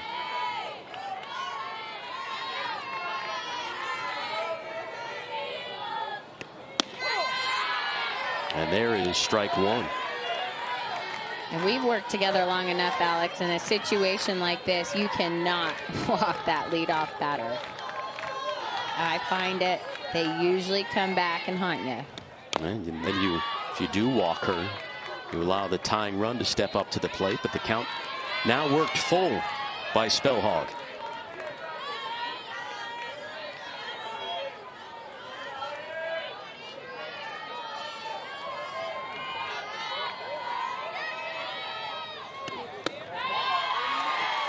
And a leadoff walk to the pinch hitter. And that will allow the tying run to step up to the plate. Nice at bat by the freshman, Avery Hobson. It's huge. That is huge. That's big time. That's staying within yourself, understanding how important that walk is, and to get to these next 2 batters, both of them with a hit in this game. Yeah, Carly Petty singled in the 2nd inning and went 3 for 4 against Texas earlier today, scoring the winning run. And suddenly Spellhog laboring a bit. Had not walked a batter through the first 6 innings.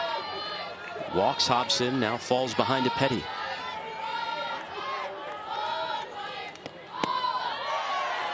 Tuna. I think this has everything to do with the concentration between her ears. It's exciting knowing that you're ahead by 2 runs, but at this point, you know it all relies on your shoulders, and as much as you don't want to think about that, it's everything you're thinking about at the same time.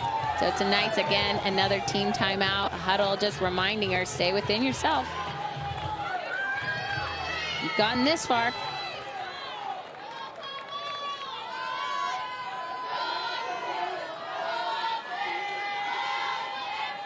Spellhog ready to go. 3-0. And again, it won't get any easier, as next up will be the team's leading hitter, Chelsea Alexander.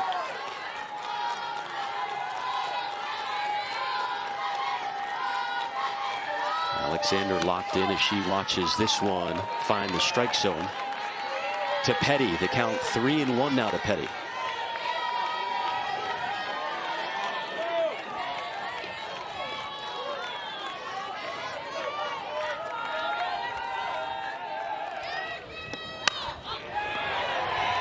Sends one to left and hauled in by Ramos, making it look easy on the run. And the Cowgirls down to their last 2 outs. Well, again, with a victory tonight, Oklahoma State would advance to the Big 12 championship game. And even if they lose, because the tiebreaker is runs allowed, even if they lose, Oklahoma State, Megan, is still going to go to the Big 12 championship game if this current score holds at 3-1. I told you guys to fact check me back there, and for some reason I was thinking Texas only gave up 2 runs to Iowa State, and they in fact gave up 4, 7-4. So how about that? Keep us on our toes. It's incredible. So Oklahoma State won earlier today with a walk-off strikeout. And if that wasn't bizarre enough, they can advance to the championship game with a 2-run loss here tonight.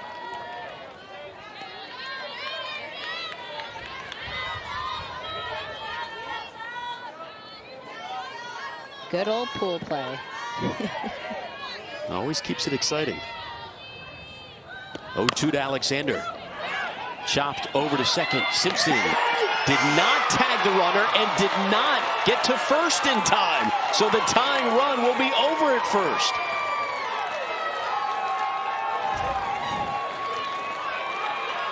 Almost exactly what we saw earlier in this game. That one a little bit closer. But great job by Hobson to avoid that tag. Everyone's safe.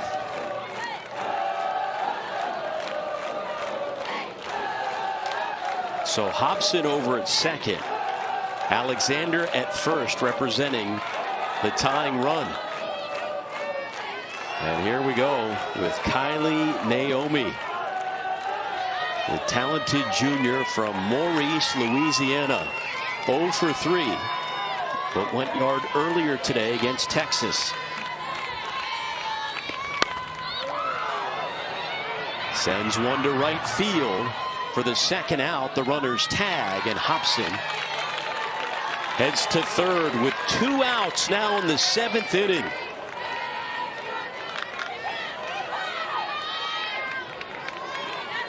It'll be up to Cheyenne Factor.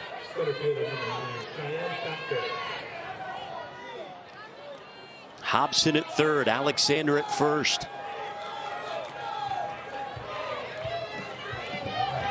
And the Cyclones huddling in the circle to talk things over. Yeah, I think this has everything to do with that first and third situation. It's funny how much these teams are mirroring each other on all these situations in this game. For a while, the only runs scored were both by home runs. We've had those plays at second, very similar. Keep in mind, Spellhog hasn't allowed the hit since the 5th inning. A single. Factor sends one to deep right field, and unable to make the grab as Ochoa. Hobson scores. Alexander rounding, and she will hold up at third. It's a 3-2 ball game. Well, our cameras were a little late there, but Alexander did end up coming home. 3-3.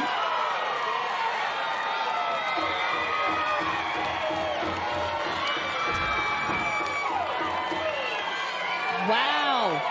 She was parked right underneath that, and unfortunately she backpedaled a little bit too much. I think she thought it was going a lot farther. Great base running there, knowing exactly with 2 outs you're continuing to score, and Oklahoma State ties it up.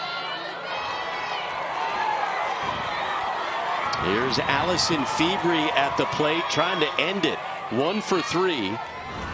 Singled in the first inning. Pitch number 101 from Spellhog. Febrey sends it to deep left.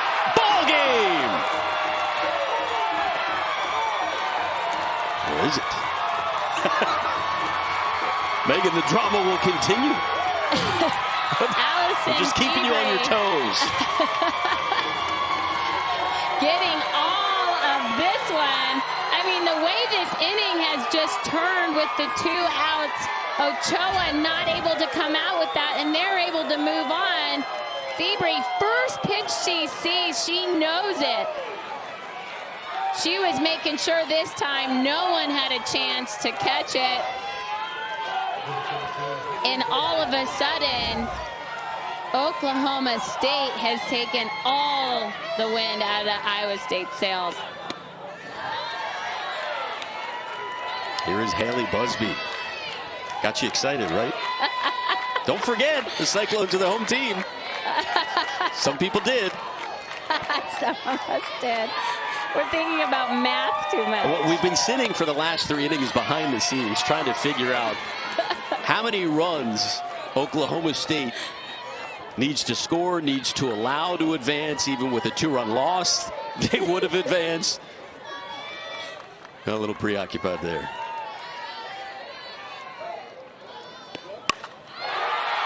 Busby smashes one to deep right, back-to-back jacks. The wheels have come off.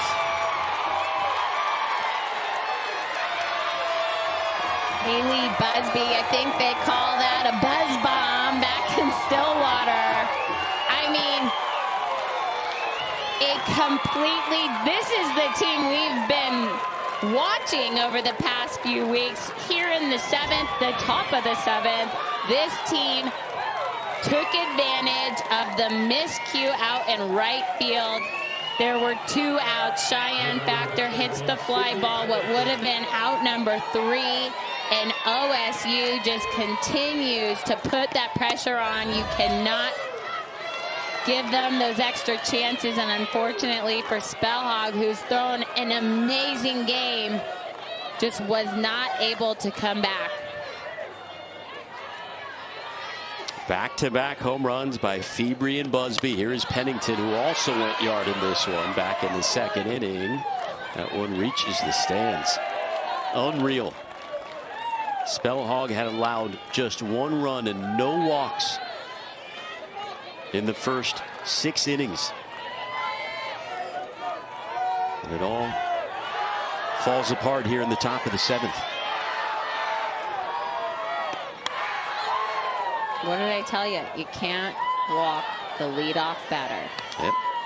In the 7th, when your team gets you a bigger lead, and it was the pinch hitter. Hats off to the freshman Hobson taking that walk. The momentum shifted right there. I wonder if anybody told them that they didn't need those home runs to advance to the championship game. I'll tell you, though, this Cowgirls team, if we learned anything from Bedlam, is they do not give up. It doesn't matter if they're down by 2 runs or 9 runs. This offense finds a way to just keep putting pressure.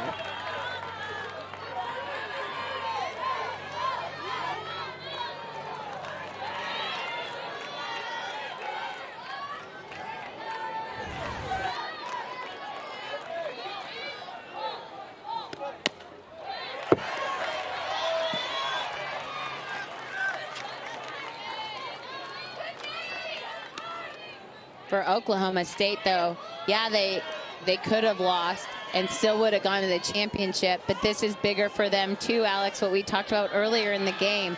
They need to stay in the driver's seat when it comes to getting these wins and making sure they're moving forward so that they're putting themselves in the best place to stay around that 8 seed. Obviously, they'd love to get higher than an 8 seed, but for postseason, for hosting situations, not just regionals, but they're looking to host super regionals as well. Back up the middle, and the hit parade here in the 7th inning continues for Oklahoma State.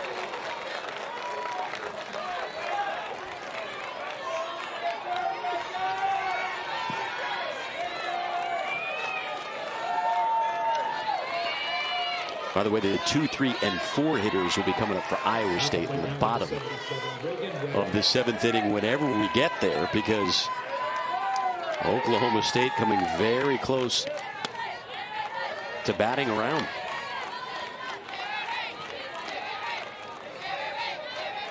One more batter, and that will be the case.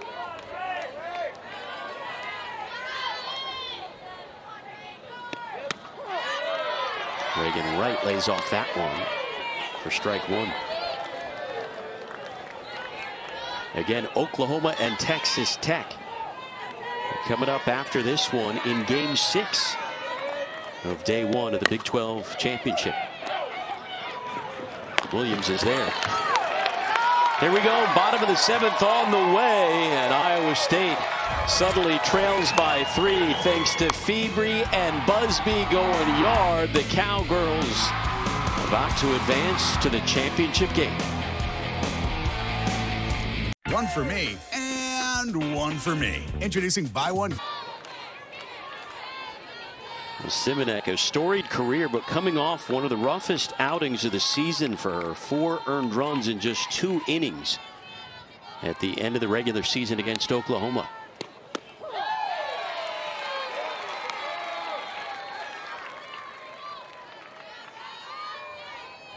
Sometimes I look at that and you're like, okay, well, they are the #1 team. You're looking at the offensive numbers. Yeah, you always expect the best out of yourself, but I have to imagine that's a quick one to forget. Or at least that's what you're trying to tell yourself, right? To go back out there and remember, okay, what have I done against the rest of the teams this year?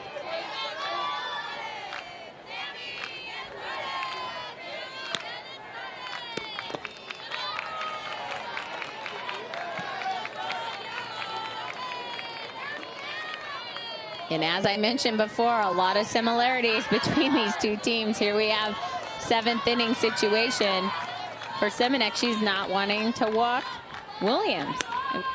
You don't want her to go fly, but again, it's a nice pitch right there. You just definitely aren't wanting corner to walk that leadoff batter.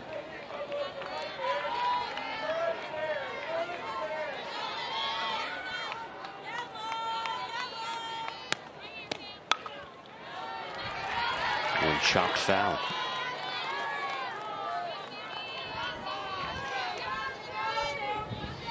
Rally caps on for the Cyclones.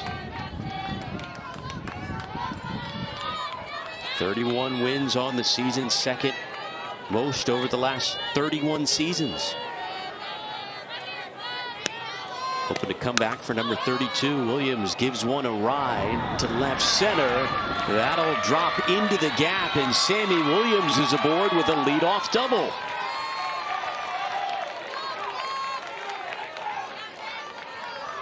Williams 4 for 4. Love this by her. I mean, she is the leader right now, right? And this is everything about still showing what this team has and making sure the rest of your team knows, hey, we are not done yet. We still have 3 outs on the board. Let's make the most of it. And I mean, she is just once again showing why she's so good. 4 for 4. Have a day. Another dangerous hitter due a big swing and a miss from Michaela Ramos, who's 2 for 3 with a couple of singles. Put together one of the best seasons in program history, end of the regular season. Tied for the single season record in RBIs.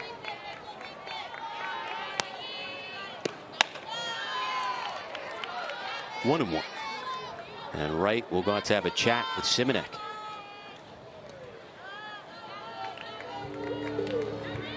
Iowa State still looking for their first hit of the night with runners in scoring position. 0 for 8. This is the part of the order they want up.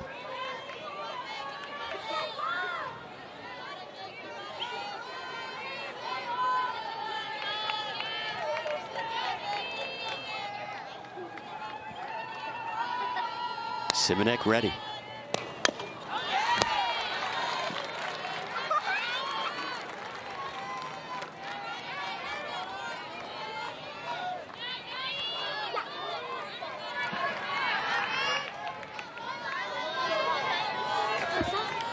Again, Oklahoma State looking to advance to the championship game tomorrow against most likely Oklahoma.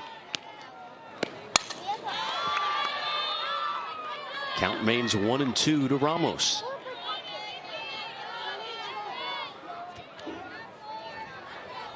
The Sooners run-ruled Baylor earlier today, 10-2. Patty Gasso talking things over. Meanwhile, here's the 1-2, and that misses.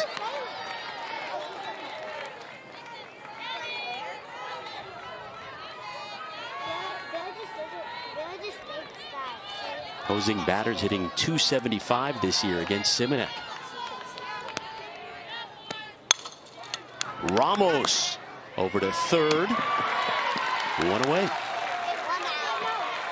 What makes Simonek so good is she can throw that off speed. She throws, I feel like, it at a few different speeds. She still has a nice velo that she'll get it up there, 66, 67. But you're watching just like that last pitch, and Ramos kind of reach at it just because she's able to take a little bit off. Cyclones down to their last 2 outs. Here is Malaysia Ochoa, hit by a pitch in the 3rd inning.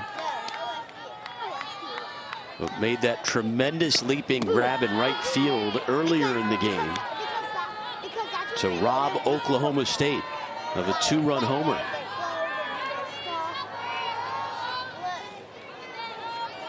Otherwise, Febri would have 2 home runs tonight.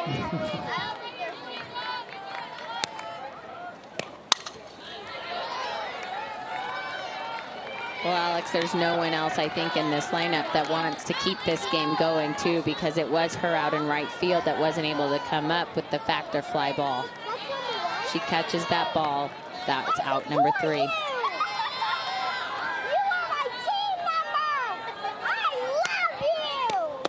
Fans getting excited over this one as it misses 2-1. And game 6, the final game today on day 1 of the Big 12 Softball Championship. Next on Big 12 now on ESPN+. Sooners fans patiently waiting, saying, come on already. We want to see the #1 team in the land. But Simonek in a battle right now with Ochoa.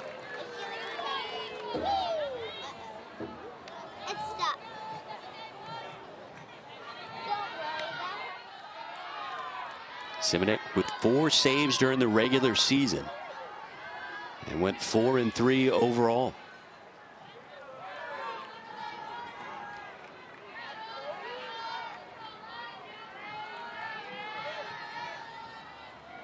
Two-two to Ochoa. Inside on her.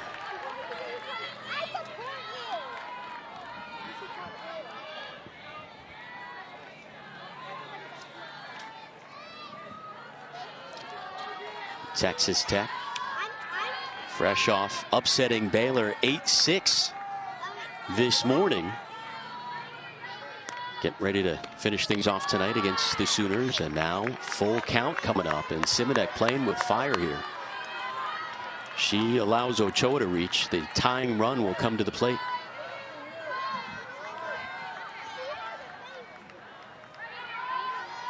Seventh pitch of the at-bat on the way.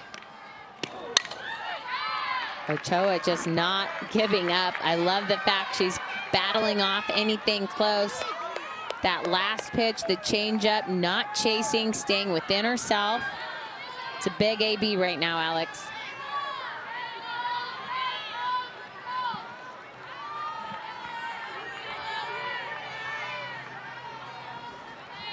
Jamie Pinkerton hoping for a rally with 1 out here in the 7th. Payoff pitch. Deep in the hole, Naomi fires to first, not in time. That's about as close as you can get. Naomi, great job getting that backhand.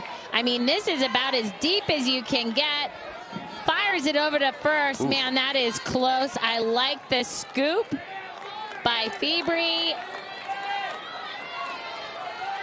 I mean, why not, right? Here we go. Tying run at the plate.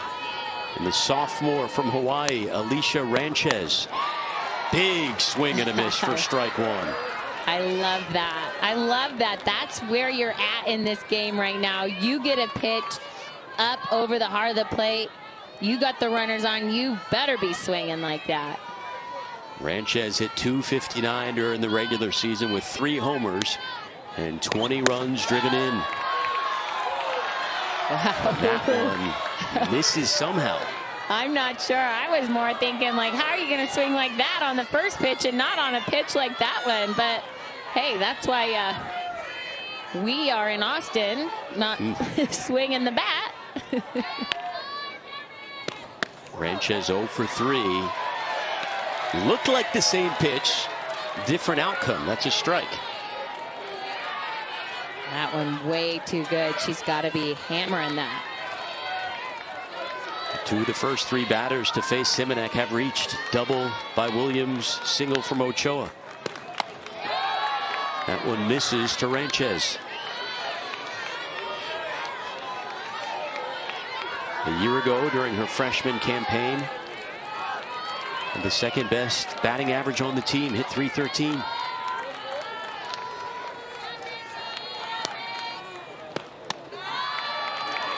Full count coming up.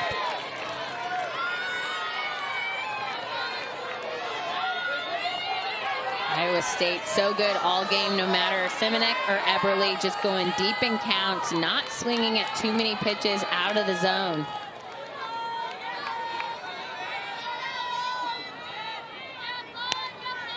Here we go. Ranchez skies one. Now that one hauled in for the second out of the inning. Febri making the grab.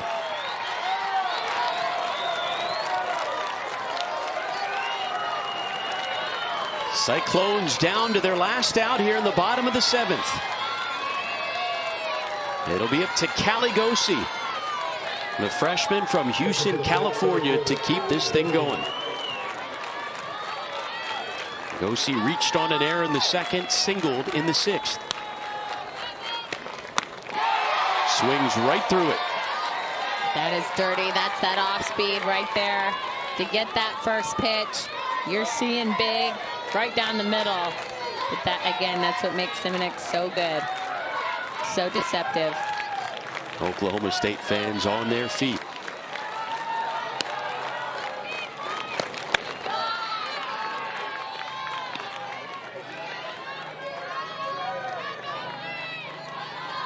Gosey hit .266 during the regular season.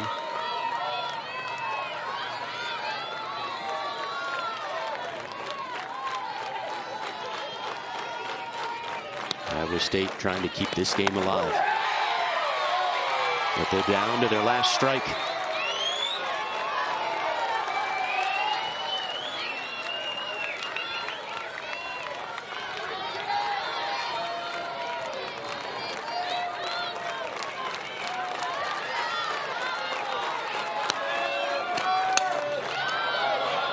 This one roped into foul territory, just barely. And Simonek can smile after that one. Just a foot or two shot. If you can read lips. Frustration.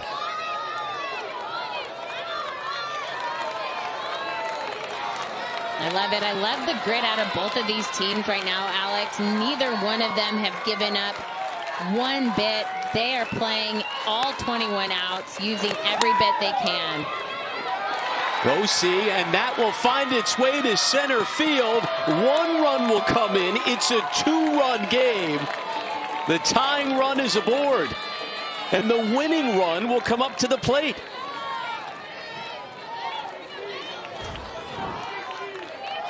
And you're going to take a look all over the heart of the plate, trying to go inside there to Gosey. She keeps her hands inside and able to get it just past Petty.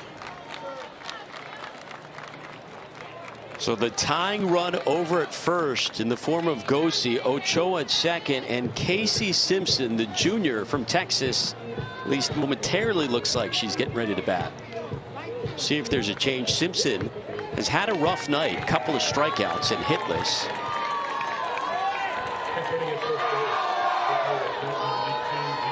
The pinch runner taken over at first. Leah Nelson, the sophomore, representing the tying run. Again, here's Simpson.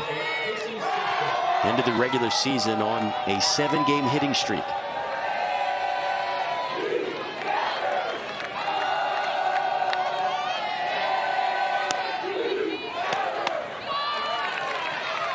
Ball one.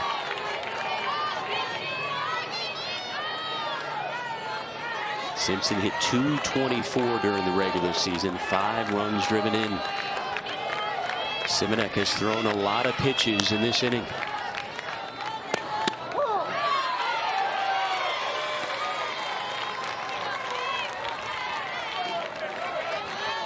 Ochoa at second.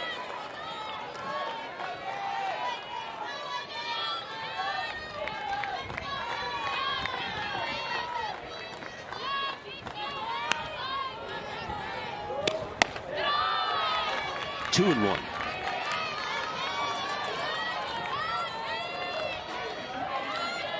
Simonek in relief has given up a double and 2 singles. Fallen behind numerous batters. Now 2-1 to Simpson. Cyclones down to the last strike again.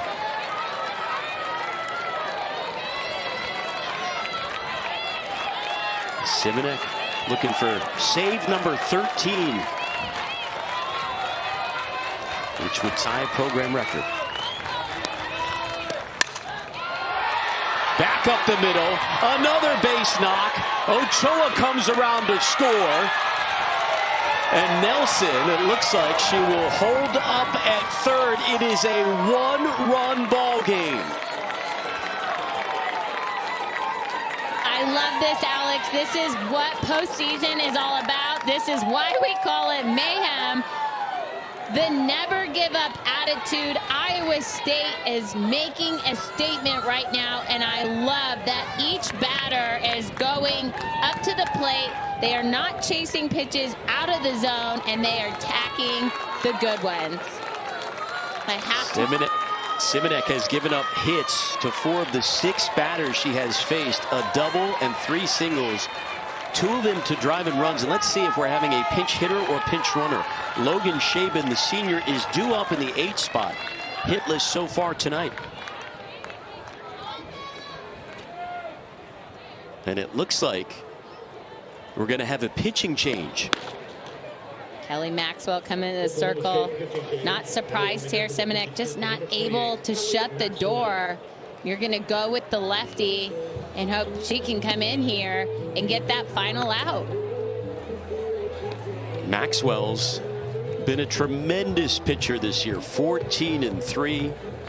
A fantastic ERA, number 33 in the nation in strikeouts per game. And she will try to end it and send Oklahoma State to the championship game. Third pitcher of the night for the Cowgirls. You know, I just keep going back to head coach Pinkerton's conversation with us, Alex, and just how he talked to us about the particular matchup against Oklahoma State earlier this year and how he felt his team played against them. And we're watching it. We're watching that unfold right here. This is a team that has a very good idea about Oklahoma State's pitching staff. Iowa State suffered a 1-run loss to Oklahoma State earlier this year, a 2-run loss and a 3-run loss, trailing by just 1 now. Here in the bottom of the 7th inning with 2 outs. The winning run at second. Simpson at second, Nelson at third. Maxwell, the sophomore, facing Logan Shaban, the senior, the Iowa native.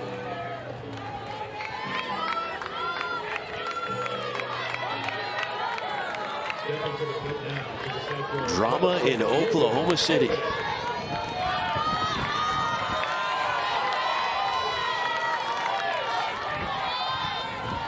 Maxwell ready to go.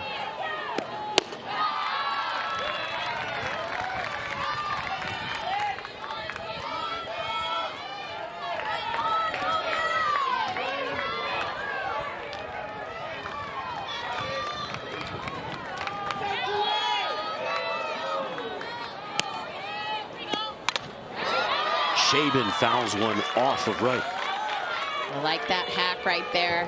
Hitters count again, knowing that Maxwell's not wanting to go behind and being ready to swing.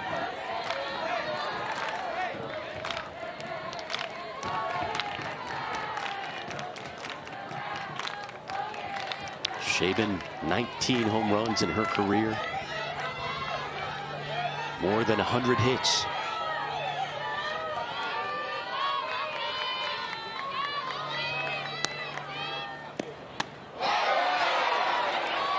Did she lay off?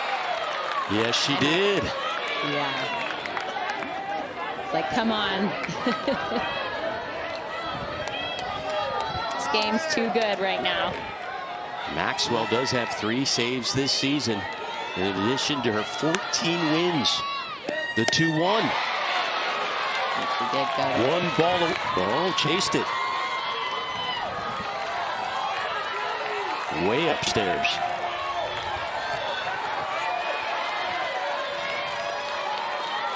Cyclones, the 3rd straight batter, down to their last strike. And Maxwell finishes off Iowa State, and Oklahoma State is going to the Big 12 championship game. These Cowgirls just do not give up. We've watched it over the past 2 weeks. I love the fact that you saw the fight that they showed last inning, taking advantage of a few extra opportunities, and their big batters come up huge with the 2-run, 3-run shot by Febrey, and then the Busby single. This has just been an incredible game. Oklahoma State going 2-0 on day 1 of the tournament, so they will move on to the championship game tomorrow at 4 Eastern on ESPN2. And our Phillips 66 player of the game is Allison Febrey, 2 for 4, a home run, a single, and nearly hit another home run in the 5th inning. She had a monster performance. Febrey just showing us once again why she's a leader on this team. You've seen her come up time and time again, but again, for me, it's the grit. It is the fact that this team just goes all 7